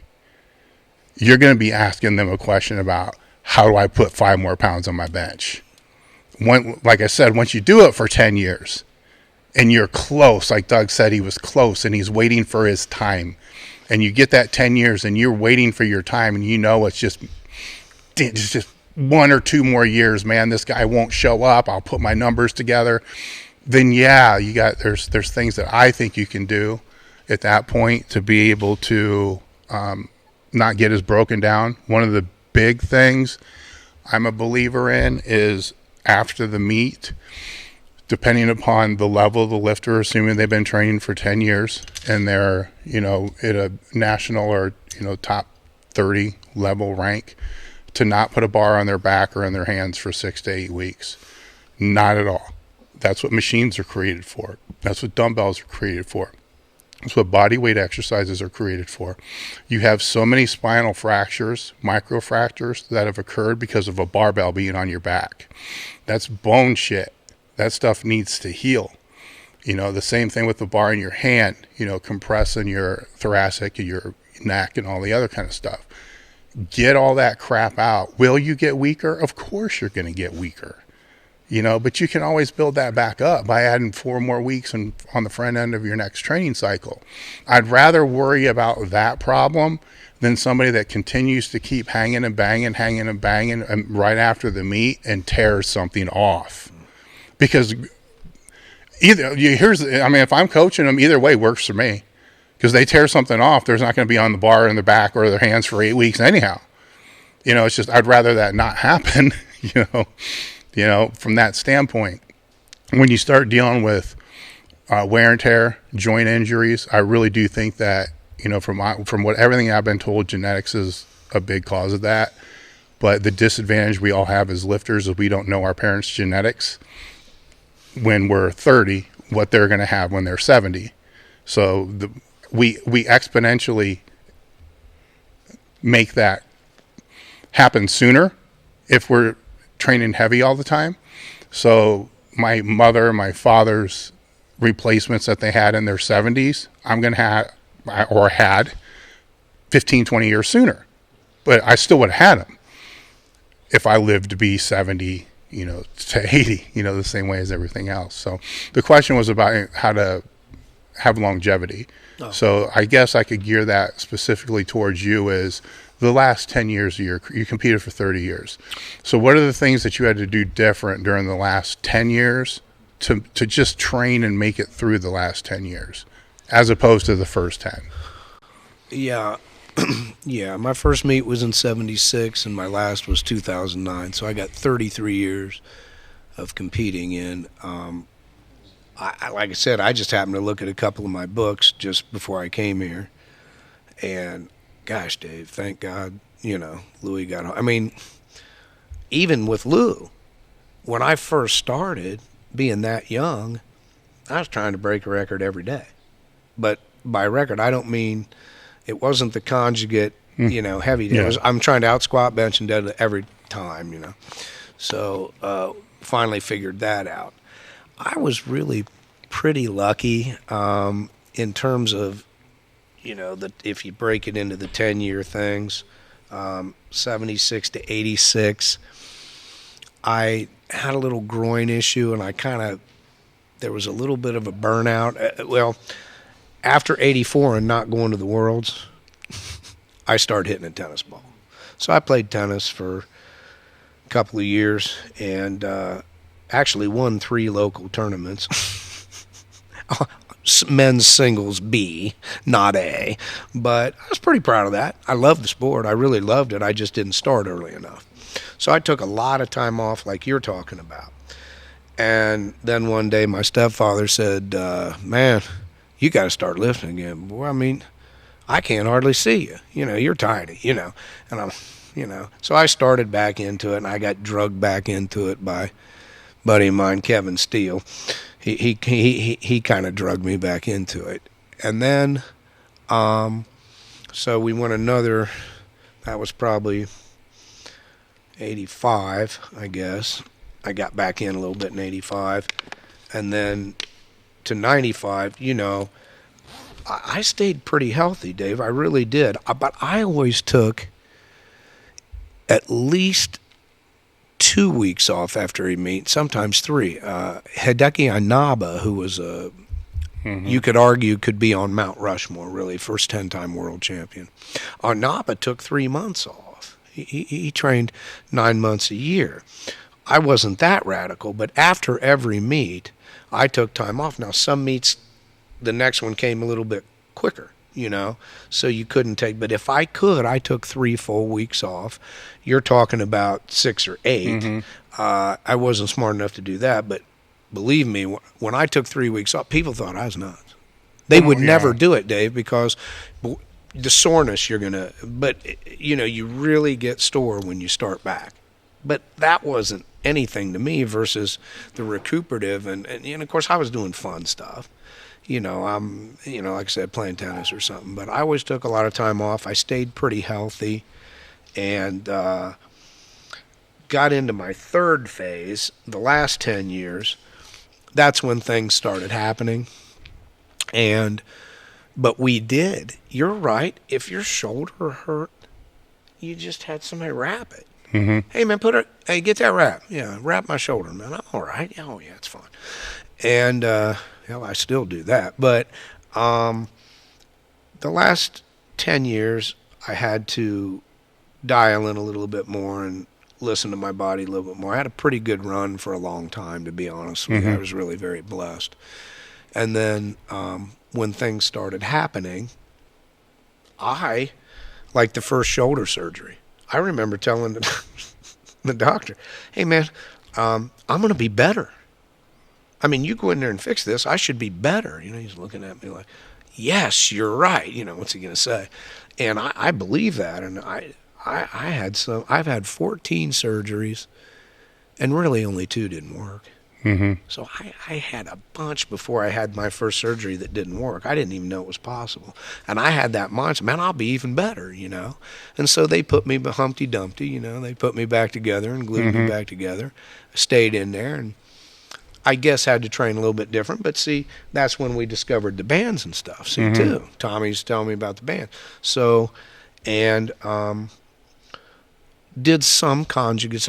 I certainly on the squat, you know, I squatted the way they did. I did what Tommy said, you know, and he helped me for a while. But he was pretty far removed from West Side at that time, too. So he was remembering what he was remembering. And things had already moved on. Yeah. But, and yeah, you train around things. You take a little bit of time off. But depending on your level of passion and that fire inside, you know, if it's an insatiable burning fire, you can't quench it, then you stay. And you know, my mom you know, she passed 2 years ago, but my mom, after every surgery, is it worth it? You know, not challenging me, Dave. Year after year, surgery after surgery. Yes, it's I can't even imagine. And, you know, I had to take just a little pause on the last couple, you know, when she asked, I don't know. Yeah. But it certainly was. And so, you know, I don't know, the people if there's somebody that started this podcast and is still on it, I'm not trying to be funny, they probably really like this. They really like the sport, and they got that fire. Somebody that tuned out the minute I said I didn't really train at West Side, that's going to be something different. If you don't have that internal flame, that's like the eternal flame at Kennedy's grave, you know, if you don't have that burning, you're probably not going to stay too long. Yeah. You know, you're not. Yeah. Yep. Okay, what were the first specialized bars you started using and why? And that can go for both you guys. Okay. The first specialty bar I used was a cambered bar. because Mike McDonald said to. And he was, at the time, the best bencher. And I was young enough that I could actually get that 4-inch camber all the way down and get something out of it. And then Louie, once again, being way smarter than me, decided, man, we can use this for good mornings. And of course, I'm the smallest guy. So I can get it down further than anybody. It's basically sitting on my ass, you know. I can do that. And because of that, my leverages were so good. Because of that, I could do back work with the big guys, you know. So that was the first specialty bar. The second one that I remember, well, I don't know that I'd call it a specialty bar, but after I won the 84 seniors, Ricky Crane had brought Texas Power Bars in. And that's what they squatted with. And forgive me for all I know, that maybe in 84 they were still doing all 3 lifts with that bar. I think they might have been. I'd have to look at the picture. But I don't know if there was a deadlift bar then or not. I don't think so. But he didn't want to take him back. And so I asked him for, he says, you want to buy one of these, Dougie? You live around here, you know. So he sold it to me for next to nothing. And I had to tell everybody, there was more than one bar, but I like to tell everybody, this is the bar Lee Moran squatted 1,003 with, you know, because that's my story and I just get to tell it. But, you know, so I don't know if that was a specialty bar, but it was a little bit better than the squat bars we started out with. And then the next thing I remember was the deadlift bar, the Oki, I believe it was called Oki deadlift bar. And I was one of these, you know, I had no patience, zero, absolutely no patience whatsoever. So I couldn't wait to just rip, you know, and I'm used to a stiff bar. So that thing took a little getting used to. 'Cause I could be in a complete stiff. I'm ripping this thing. It hasn't left the floor yet because all it's doing is flexing, you know, and my head's over my knees and everything else. But that's pretty much how my deadlift looked anyway, so whatever. But, man, you timed that thing up, and it was nice. And I've got one of the first ones, and these kids laugh at it in comparison to the ones now. They say, oh, no, they're way different now. But those were the 3 that I remember. And then 100 years later, Jimmy Seitzer's bar, the Earthquake bar. One of the kids bought one of those. I didn't even know Jimmy made them, you know, and they brought that in. And that's been beneficial, I think, some to trying to get my shoulders back together. But those are really the only ones that I knew of. So Dave would know a lot better. Yeah. Before I came to Westside, I was very hard-headed. You know, everything to me was sport specificity. You know, that's what I learned. That's, you know, everybody that I trained with is how they trained. It's what I was being taught. It's what I was studying. So I wasn't going to train with any bar that wasn't going to be used in the competition. So that became the problem just in some of the different gyms that I trained in, because you couldn't find a bar that was a straight bar, you know, or a bar that had center knurling. So when I came to Westside, I still had a lot of that in me. You know, it's like, I don't understand what the point of some of these other bars are. But at the same time, when I first came to Columbus, within 2 weeks of being here, I had to have my pec reattached. So at the time, Louie had shut down the commercial gym and moved into the boxer in the basement gym, which nobody talks about, but it wasn't there that long. And then Matt Dimmel moved into a strip mall location, very small, called M&M's Gym, and took all Louie's machines. We also had a safety squat bar in there. So I'm in a sling, you know, so all I can do is, you know, I wanted to squat. I didn't want to use the machines. So the safety squat bar would have been the first one.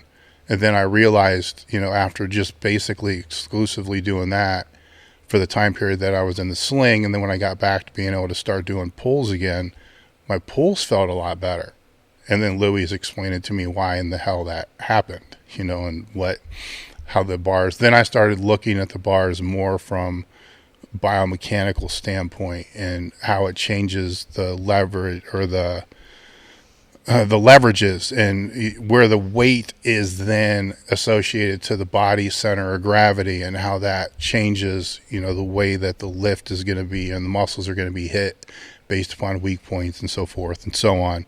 And so at that point, I was pretty much sold on any specialty bar that came in, with the exception of, what he's talking about, which is the McDonald bar, the cambered bench bar. I was never a big fan of that because I didn't have the range of motion for it. So we would use that same bar on like a 2-board. So it was still a little bit lower than our chest, but it wasn't that extreme stretch, which is, for my shoulder would have destroyed my shoulder, even though I destroyed it doing other things. But the safety squat bar, I think, is probably that's outside of the powerlifting bars, because I can remember going to meets and using a Pazzanella squat bar for the first nationals I did. I'm like, oh, what the fuck? This is amazing. To me, I loved it. You hated it.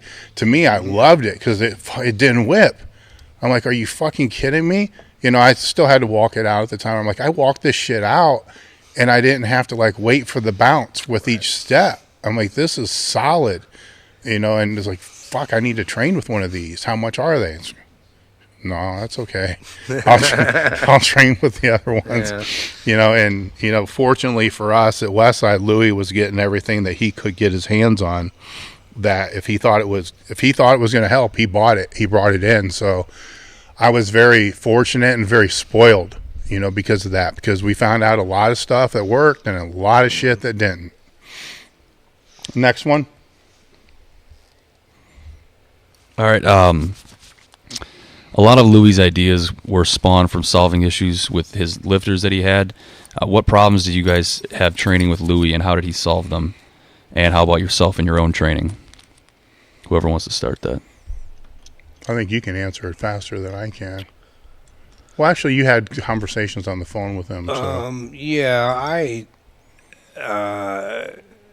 help me again. It's say that one. Yeah. Let me reread this for you. It's a lot of Louis' ideas were spawned from solving issues with his lifters that he had. And what problems did you have training with Louis, and how did he solve them? Okay. And then how about yourself and your own training as well? Well, with Louis and me, again, you're going back to 1976. I did talk to him on the phone, but I was gone, and I should know the exact date, but I don't. I'm going to say around 78. So it wasn't really that long. There weren't a whole lot of problems. We were all young kids. Nobody was really getting hurt. So everything was, I don't mean to bore you, but everything was pretty straightforward. And then I'm on the phone with him for years. Probably I wore him out on the phone. That probably ended in, sometime in maybe 84 or something, I guess, probably 84. But I was just so young and so healthy that I don't remember, and my guys weren't really getting hurt. And so I probably missed a lot of ideas because I wouldn't be calling him with a specific question. And of course, I remember that, the reverse hyper, he came up with that machine, but we used to build it in the power rack. We put the pins in, we put 2 boards across, and then a piece of plywood on top of that. You pad it up a little bit, and you tied the weights in between your legs with a real thick belt, and you tied them, and then you jumped up in the power rack, held on, and swung, and you could really swing through. You could also swing all the way up and do like a leg curl. Most people didn't, but Gary Sanger did, and so of course I did, because he was the best one down there at the time. So he was turning into a leg curl at the top of it and then swinging through. So I started doing it like that as well. And when I got one of his machines, because having little back problems, he said, you got to do these hypers and this and that. I remember getting the machine the first time. He gave me one, which was very, very nice of him. He gave me the machine, and I didn't even use it. I still built it up in the power rack, but there wasn't Dave would know a lot better than I do, because there wasn't a lot of stuff that he was throwing a lot of things at the wall and seeing what would stick. but I was already gone by then. We didn't throw much at the wall. It was pretty straightforward. What about with you, Dave?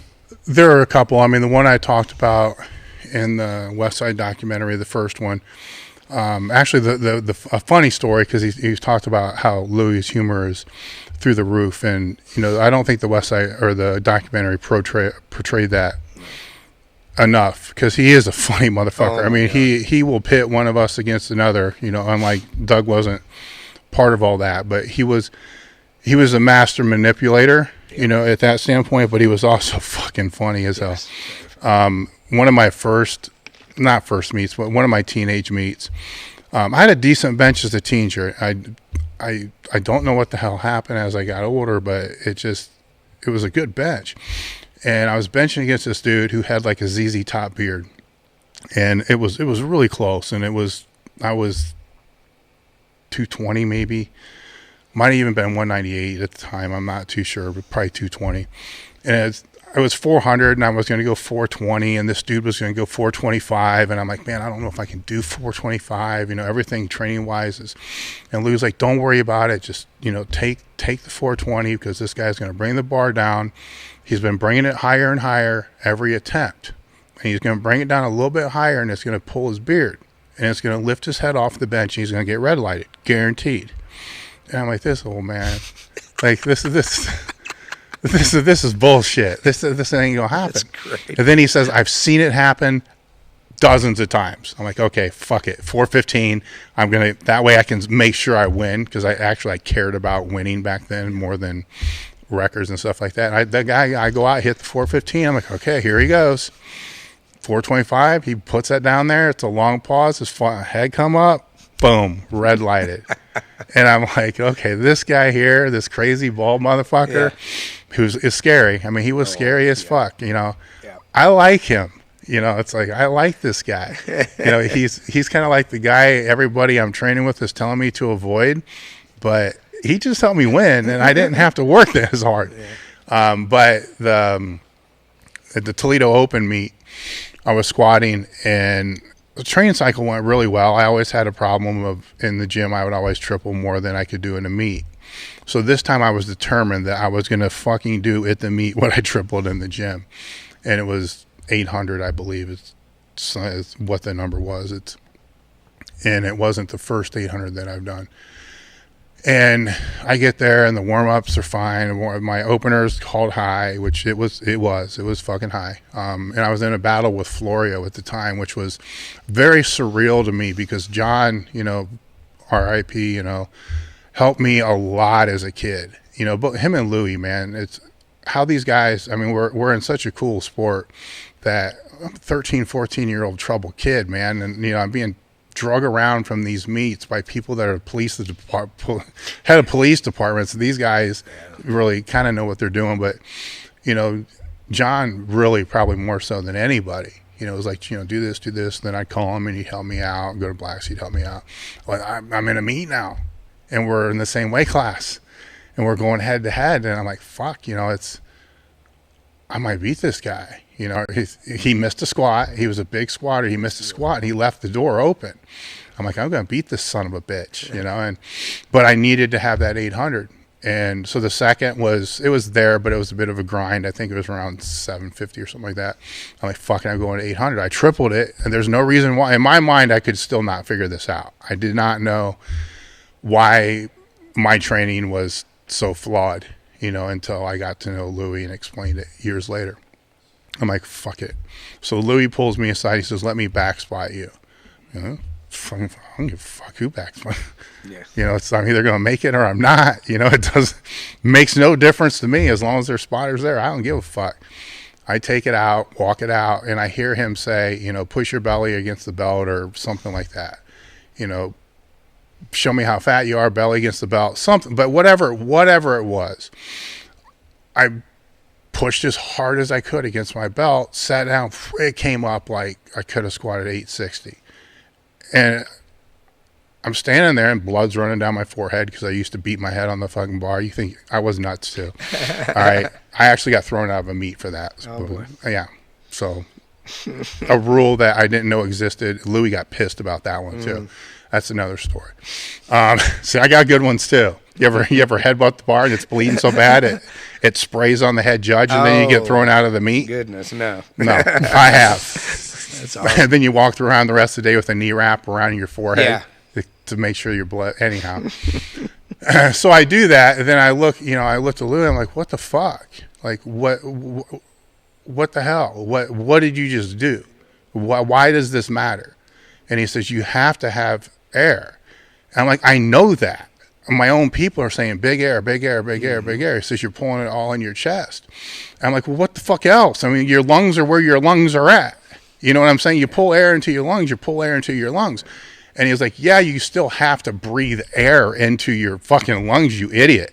He says, you need to pull air into your entire torso, your chest, your belly, your obliques, your lower back. So he's got me in the warm-up room and like punching me.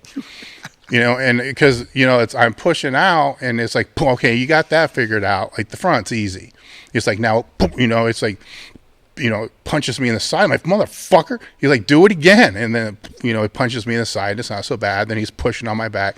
So it was, you know, it had that whole 360 thing. Mm-hmm. Then he does this little Louis thing where he's like, here, stick your fingers, you know, in my obliques. And I'm like, all right, motherfucker, I'm going to jam these in here because you just punched me in the fucking gut. Yeah. Fucker, he almost broke my fingers. And then years later, I saw him in the gym take a dowel rod and stick it in his oblique and shoot it across the gym like somebody threw a spear. It's freaking amazing. But where people misinterpret that, just for the listeners out there, is you're not just pushing your belly against the belt. You're trying to, I use the cue with Ted to break the belt. So it's all, the belt's tight all the way around. You just can't like show people how fat you are. It doesn't work that way unless that cue makes you tight all the way. But that was for me, that was a huge sales point. Like, okay, Columbus is now tipping in the scales of where I'm going to go because I was just told something I didn't know, or I did know, but I didn't know. You know what I mean? I didn't know that. You know, it was really fucked up. It's like I thought I knew what the hell I was doing, and now I'm questioning everything. And then me and John go on, you know, for the meet. It's just a story for the rest of the meet. And I beat him by 5 pounds. And I'm like, yes. And, you know, John comes over, shakes my hand, and, you know, is very cordial, very nice. But he's got this fucking smirk on his face. I'm like, what's going on? You know, it's like, you know, is he mad because I beat him? Because, you know, to me, it was an honor. You know, because if it wasn't for him, you know, and Louis, I would not be in a position to be able to do that. And I wasn't rubbing it in or anything like that. Mm-hmm. What I didn't know until the meet was over is we were in the 275s. He just missed 242. He weighed 244. Yeah. I won the weight class. He won best lifter. Yeah. So he come over to me and he said, I've told you a lot of things, but never forget, I never tell you everything. Oh, that's great. And I'm like, motherfucker. Yeah. You know, here I am thinking, man, I got this guy. Gosh. You know, and I was mad too. I'm like, what the fuck? Yeah. You know, I couldn't have pulled another pound. So there's no more. I had nothing. Right.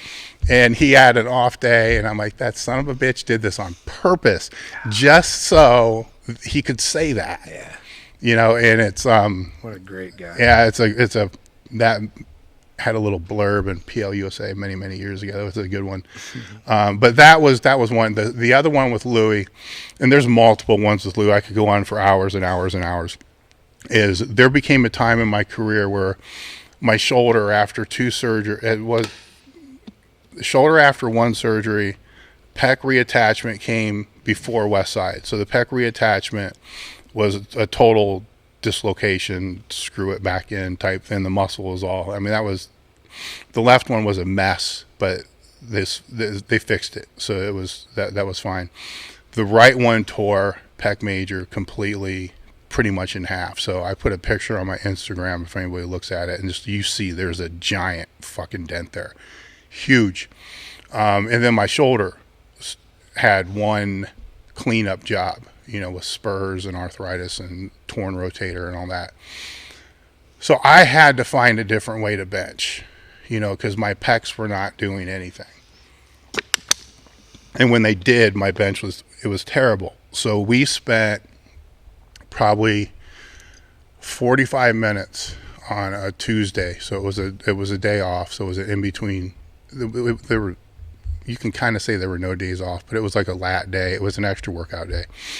And we spent, oh my God, probably 45 minutes to an hour and a half just going over every fucking thing that we could go over bar path wise on how I could bench and not use my pecs. I mean, almost physically not use my pecs at all. And it meant I could no longer tuck my feet. My feet had to be out in front of me, so I had to drive through the bench, not down into the bench. I had to go to a thumbless grip and a very, very twisted thumbless grip. So not just thumbless, but turned hard. So my elbows were already tucked to begin with, before getting it out. Having the hand out, then tucking more, and totally benching in probably the straightest line out of anybody that's ever been through Westside. I can demonstrate it during seminars, and I can show a normal bench press and measure it at 14 inches of how most people bench. Get in my position and shorten it down to 3.5 to 4 inches. So that's what we spent the time doing. Then once we had that figured out, then it was, okay, what needs to strengthen to stabilize this groove? Because if you fall out of it, you're fucked. And triceps. I mean, it still fell down to the basics, triceps, lats, quit doing pec work. That was a big part of it. Quit doing pec work, quit doing anything that's going to strain it, get everything on the triceps. So that was probably one of the more in-depth technical conversations that I had, because we had to find a way to make this better. And we did. And I ended up benching, right after the meet, right after that, I hit a 585 with the best being a 545. So that was like an immediate difference.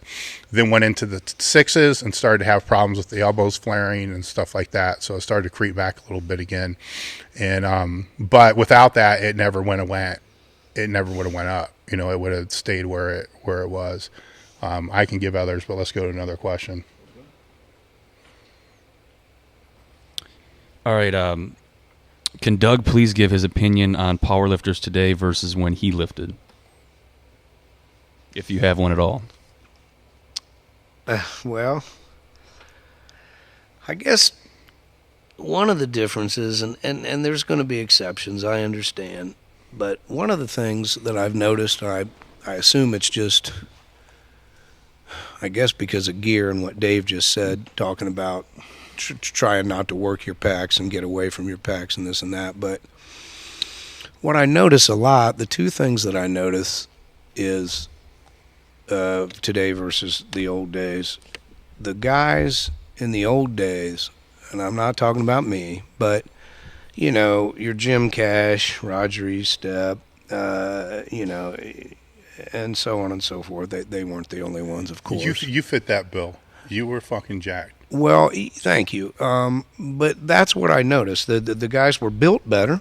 They looked like they could get ready for a bodybuilding show and probably be in one in about a week, and that's a little bit exaggeration. But they were built a lot better because we didn't have the gear. So we had to do assistance work after assistance work after assistance work. Again, there's going to be exceptions, and I'm guessing as to why this is. I'm guessing the gear is the reason why. But gosh, man, back in the early days, well, obviously nobody outbenched their deadlift. I mean, almost nobody outbenched their deadlift. And that seems to be today, the squat numbers are ridiculous. The bench numbers are ridiculous, and I understand the whole sport has got that way. But the deadlift numbers, I saw Danny Wobler dead on 900. It seemed like 1,000 years ago, and Gary Heisey break 900, and so pulled 920. And I'm sitting here thinking, that was over 20 years ago. You know, I mean, time gets away from you, but that was a long time ago. So that's kind of the thing that I notice. Those would be the two biggest differences, I guess, is that unless you're a deadlifter, it doesn't seem to be at the forefront of things where, you know, the old heads would say the meat doesn't start till the bar hits the floor and this and that and the other thing. But in today's lifting, if you're a great technician, you can put a subtotal out there. And Is your gym in your basement or garage? It's in my basement. It's in your basement. Well, your basement's in a house. Yes. Okay. And then your house is covered by this huge fucking bubble because you're living in a bubble. Oh, yes. I mean, yes, so people need to take that with. Yes. One of your training partners need to bring a laptop to you. It's this really cool thing. It's a computer. Yeah. All right. But it kind of looks like a book and it opens up. Okay. And they need to go to openpowerlifting.org. And so you can see the numbers because gear makes up like 2% of total number of lifters today. And it's been that way for probably 4 or 5 years. Okay. So, I mean, I think so far this year there might be 600 lifters multiply that have competed. Okay. Where maybe 80,000 raw with wraps. Okay. So some of the things that you're talking about, I still agree with completely. But I think that it could be a lot of the hypertrophy work that you guys were doing was unnecessary. It was just bodybuilding and follow through. You know what I'm saying? Sure. Where today the lifters are looking more at movements like, is this, and this is how I teach some of the lifters, is if they're going to do an exercise, can they justify the reason why they're doing it? And if they can't, they shouldn't be doing it. Okay. So, but that's going to change the way they look. You know, because they're going to have less of that hypertrophy type of face. Right. It also could be, you know, the reason why they don't last as long because they don't have the muscle mass to support. Sure. So the joints are getting beat up at younger ages because they don't have the support muscles to stabilize the joints. So I mean, I'm kind of debating with myself, kind of playing ping pong tennis, you know, back and forth with myself. And from that standpoint, the pulls are ridiculous.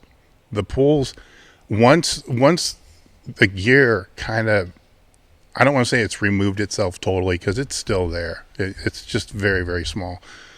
Once that kind of pulled itself out, the deadlift started to come up. The deadlift today is actually more popular than the bench press. Oh, is it? If you can, it's like almost like you're in Finland or in a European country. Sure. It's like people want to know how much you can pull, not how much you can bench. So now and that could be why the deadlifts are bigger because there's more emphasis on that. Where, you know, when I was coming up and when you were coming up, what do you bench? What do you bench? Everybody's asking how much you bench. You know, nobody still asks how much you fucking squat, by the way. No. Which is my favorite lift of all. You know, nobody gives a fuck about that. No. But it's the deadlift. But I would totally agree on phases of hypertrophy being put in there, you know, to be able to, I don't want to say look like a lifter, you know, because at the end of the day, what matters is the total. Right. You know what I'm saying? Sure. But I would agree 1,000% with everything that you said when I was in the sport in 2004, probably all the way till 2010, you know, 2012, you know, that's where it's like, whoa, shit. You know, this guy that looks like, you know, Norm from Cheers just put on a bench shirt and benched fucking 900 pounds. Like, what the fuck is that? Yeah. You know, and I try to say that without spite, but I can't because it does piss me off. But at the same time, I should have learned how to use it better. But it still pisses me off. Yeah. You know, it's kind of a weird dichotomy with that. But I think that the question that they're really kind of posing isn't so much from the gear standpoint and that standpoint, but the mentality standpoint. And I think you can answer that because you're getting lifters to come in to train with you who are gym rats. So they're not complete beginners. They got 3 or 4 years experience. Sure. Then they come in. Is that mentality that you see by these lifters coming in to train with you now the same as what it would have been 10, 15 years ago? The mentality? Yes. And there's a select breed coming in to train with you. They know there's a purpose why they're showing up at somebody's house. Well, yeah, there's still some similarities. Again, and I'll answer that, but you couldn't be more correct about the bubble. Yeah. I know it shows, and I was worried about that, but I'm telling the truth. Yeah. I don't have a computer, man. I don't know how. I would rather you tell the truth, and I'll tell people. Well, I'm not gonna lie. Yeah, I'm not gonna lie. We only have one rule in our gym, Dave, and that's don't lie. Don't lie about anything. I don't want to get into all that, other than we had a very bad experience, and there was a cancer within the gym, and once that was removed, or removed itself, I guess, but. That's our only rule. So I'm going to tell you the truth, even though I look bad. Yeah. So the mentality is still similar, because I wasn't training. Again, I was out of West Side, so most of the guys I trained with, they didn't care about the sport like I did. They were doing it for this, that, or on a completely different level. So you didn't have somebody coming in there that spent a ton of time thinking about it and this. I mean, it was something they did for a while. They just did it for a while. And I've still got that. I got a guy that won the APF senior. He's been to 3 senior nationals in the APF. He's placed second twice, and he won one. And he won a WPC Worlds. Okay? Craig Clydes. He won the Worlds. And he told me after that, and because he knows the rule, don't lie, he says, this is just too hard. And when it's hard, I don't enjoy it. He doesn't have the same mentality as Adam Zevchek or Miranda Colbert. I mean, she comes in, kills herself. She just kills herself. And she's just starting out, but she just kills herself. So I dealt with a lot of those things mentally, and it's back to that internal fire. Man, you've either got it or you don't. When we were talking over by that rack, and that young man was filming us a little bit, and we were talking about something, and you got rolling on something, talking about, and I can't take that heavy squat, and I can't do it. Go back and look at that film, okay? See, because you have that. And it doesn't matter what where you were in the history of the world is shit, because who knows about genetics and life. But you have that.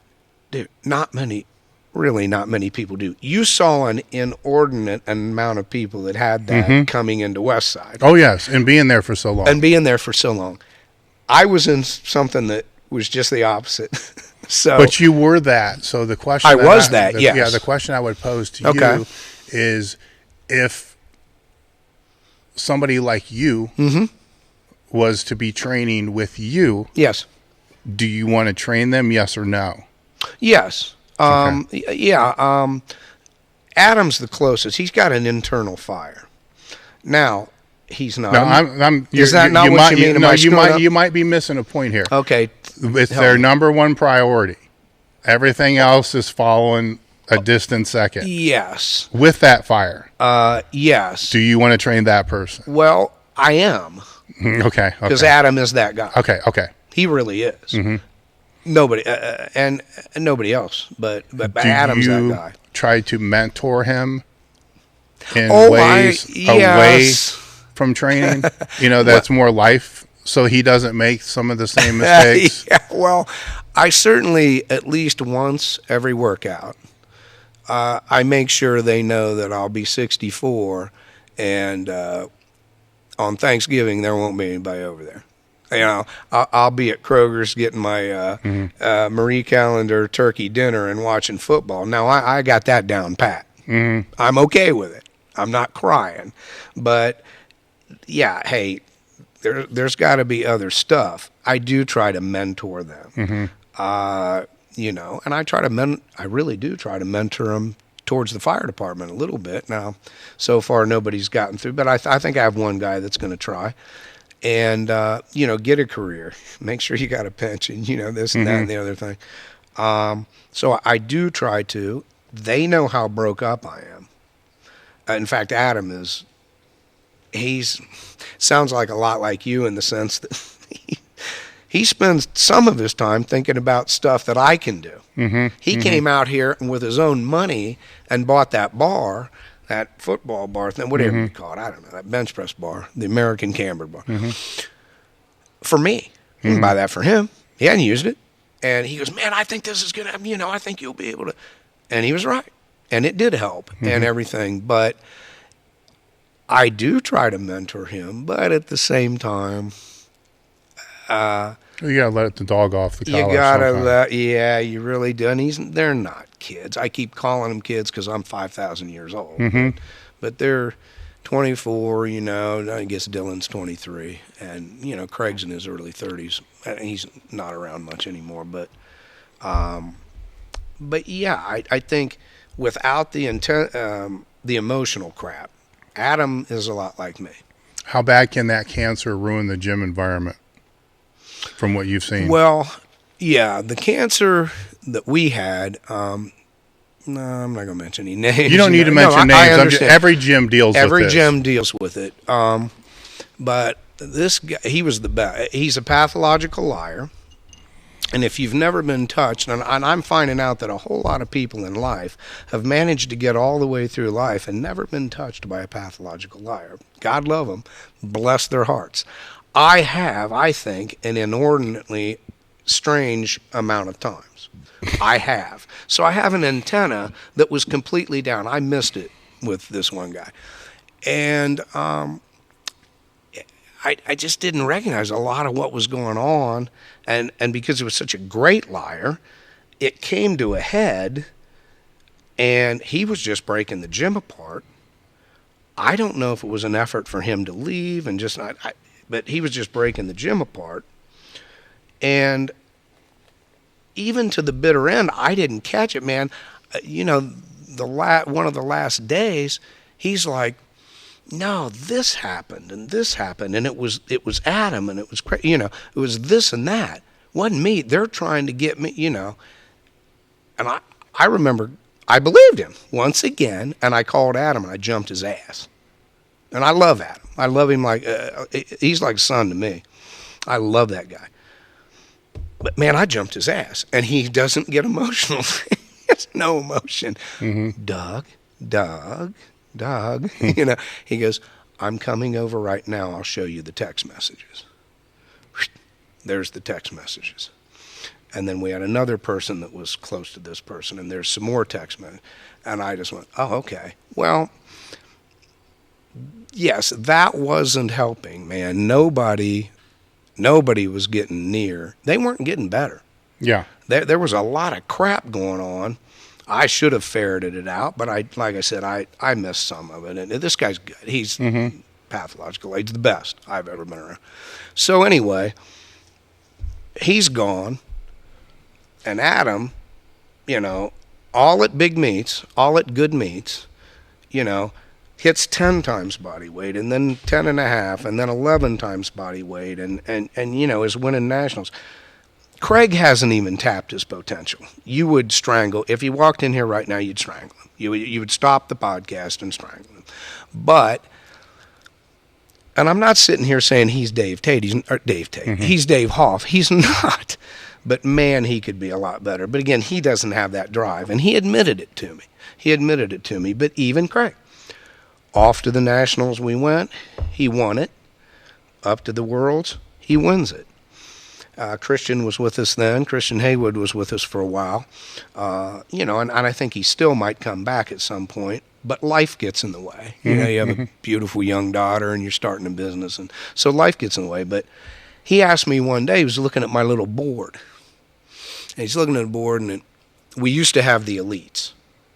That's how I started, Dave. And, I would put elites. Yeah. That's gone now. But he knew that what elite was. He said, what's NC and WC? I said, well, NC is national champion, WC is world champion. How do I do that? Well, you got to pick a federation, and then you got to qualify, and then okay, can you help me do that? Well, Christian is a freak athlete. He's a D1 running back type athlete. He's amazing. I mean, maybe you know that. I mean, he broke Jeff Corpenning's deadlift record at 198. He's got the record out there at Westside. I don't know if he still does. 755. Jeff had a 750. Damn thing lasted about 20 years. But Christian's that guy. And so I said, well, here's how we do it, pick a federation. I said, dude, I don't care. Well, which one did, APF. Get your card, get your qualifying total, go to the Nationals. We'll go win the Nationals. That'll get you in the Worlds. And he did it, but he didn't go to the Worlds. He got hurt. He disappeared, came back, right? The problem in the gym was gone then. Wasn't really a problem for him. Was more for me and the other guys. But the problem was gone, and he refocused. How do I do that again? Back to the Nationals. And then to the Worlds, and he got his world title, and he trains people for a living, so he might be able to market that. I know a lot of people, and not to digress, but a lot of people right now are all bent on, and we talked about the money meets. Dave, you can answer better than me, but who's going to win the money? Yeah. So, I try to tell these guys as far as mentoring them, man, if you train people, get yourself, if you're good enough, if the Lord's blessed you genetically and so on, you've got the drive, if you can win a national title, a world title, you can market that. You don't have to explain it. You don't have to go, look, I won the Worlds and there's 7,000 Worlds. You don't have to tell them that, but, and you might be able to market that. Maybe that helps your business. But so we when we rooted that out of the gym, and I know you said you've gone through it, and it was awful. We only had one rule. I don't care if you're late. Come when you come. You can't make it today. I'm fine. I'm okay about that. Don't lie to me. And I tell these kids, don't lie to me about anything. You don't have to. You can tell me anything. Don't lie to me. We can't have this again. And we don't. So, yeah, that would answer that, I guess. All right. You got one more? Yeah, a good one to end on here. Doug, with your extremely accomplished powerlifting career and everything you're doing, what is the legacy you want to leave behind? We can't hear you. Oh. Let me say that again. Sorry about that. I was just saying, Doug, with your extremely accomplished powerlifting career and everything you're doing, what is the legacy you are hoping to leave behind, or the one that you think you will leave behind? Well, I hope I've managed to help some people within the sport.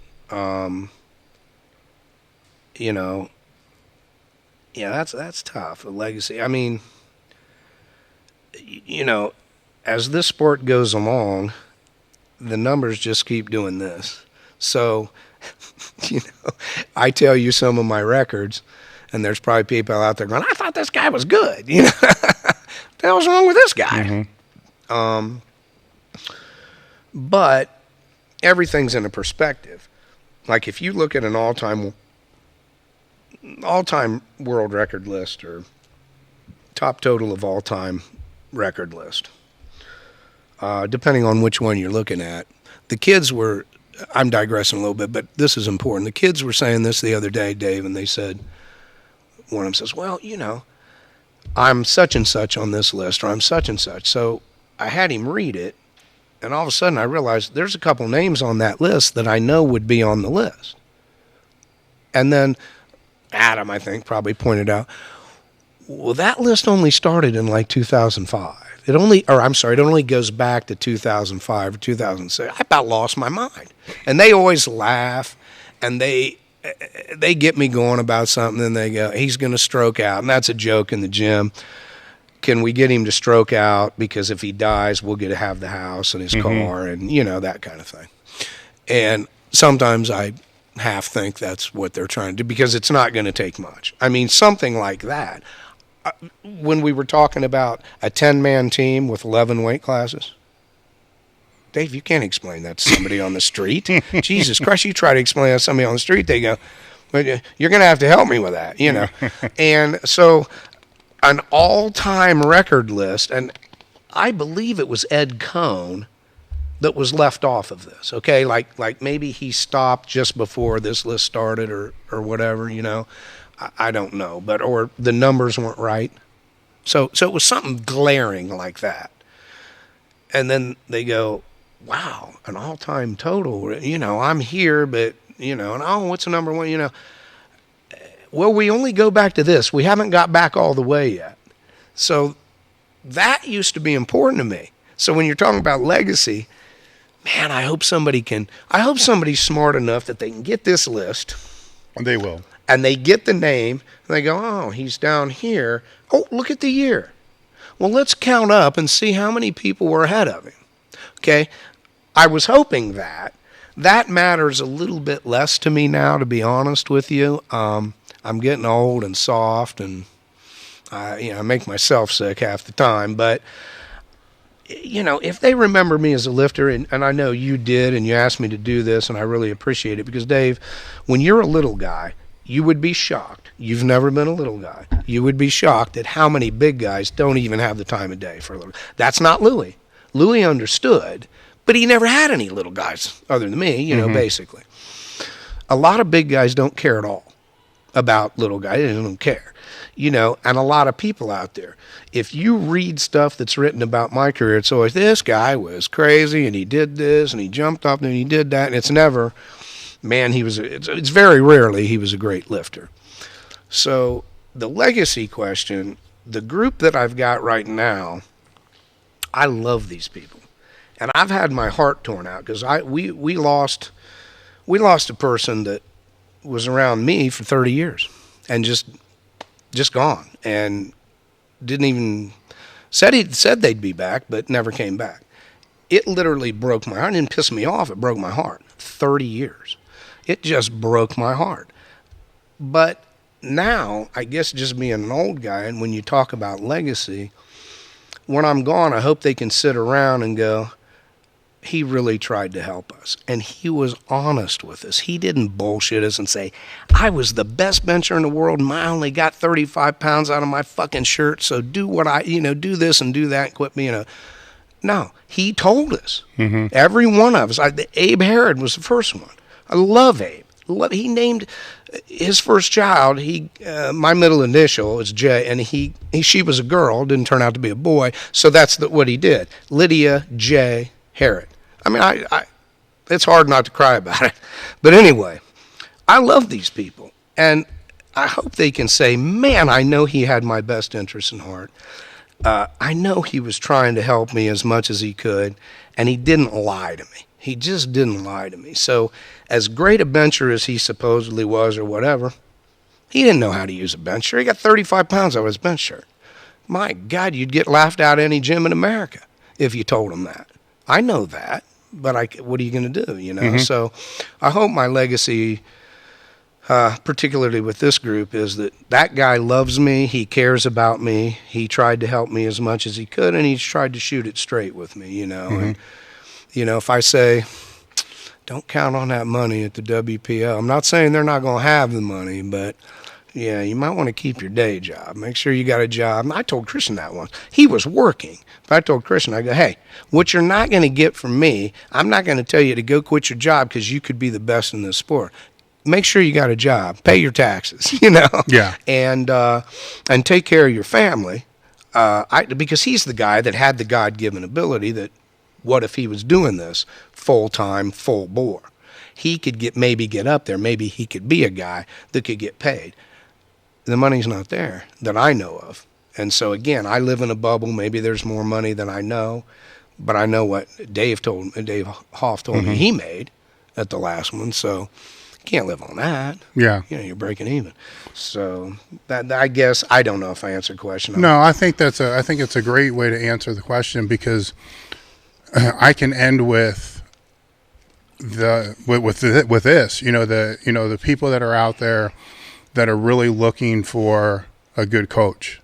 They need to look for a coach that amplifies the things that you just said. Yeah. And part of the reason why I founded Elite FTS with the primary aim to live, learn, pass on, right, was because everything that I've gotten from the sport mm-hmm. was given to me by people for free.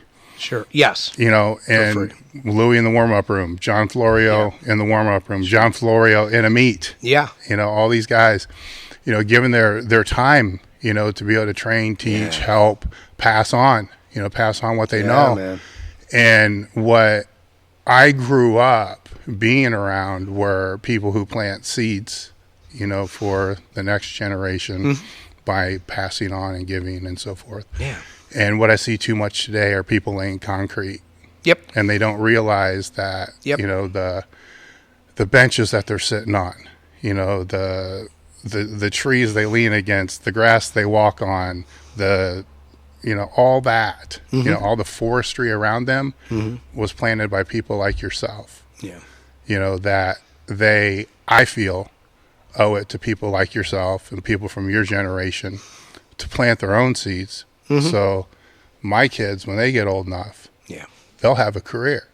Because when you first came into the sport, Yes. there was no such thing as a powerlifting coach. It was the guy that took you to the world. Sure. And it was just a title. You didn't even know the fucking guy. Yeah, I didn't know him. He just had to coordinate the shit. There was Right. no such thing as a powerlifting coach. Right. Now there's powerlifting coaches. Yes. Right. And there's powerlifting gyms. There was really no such thing as powerlifting gyms outside of a couple here, maybe Right. one or two a state. Right. And there certainly was no such thing as online powerlifting coaches. No.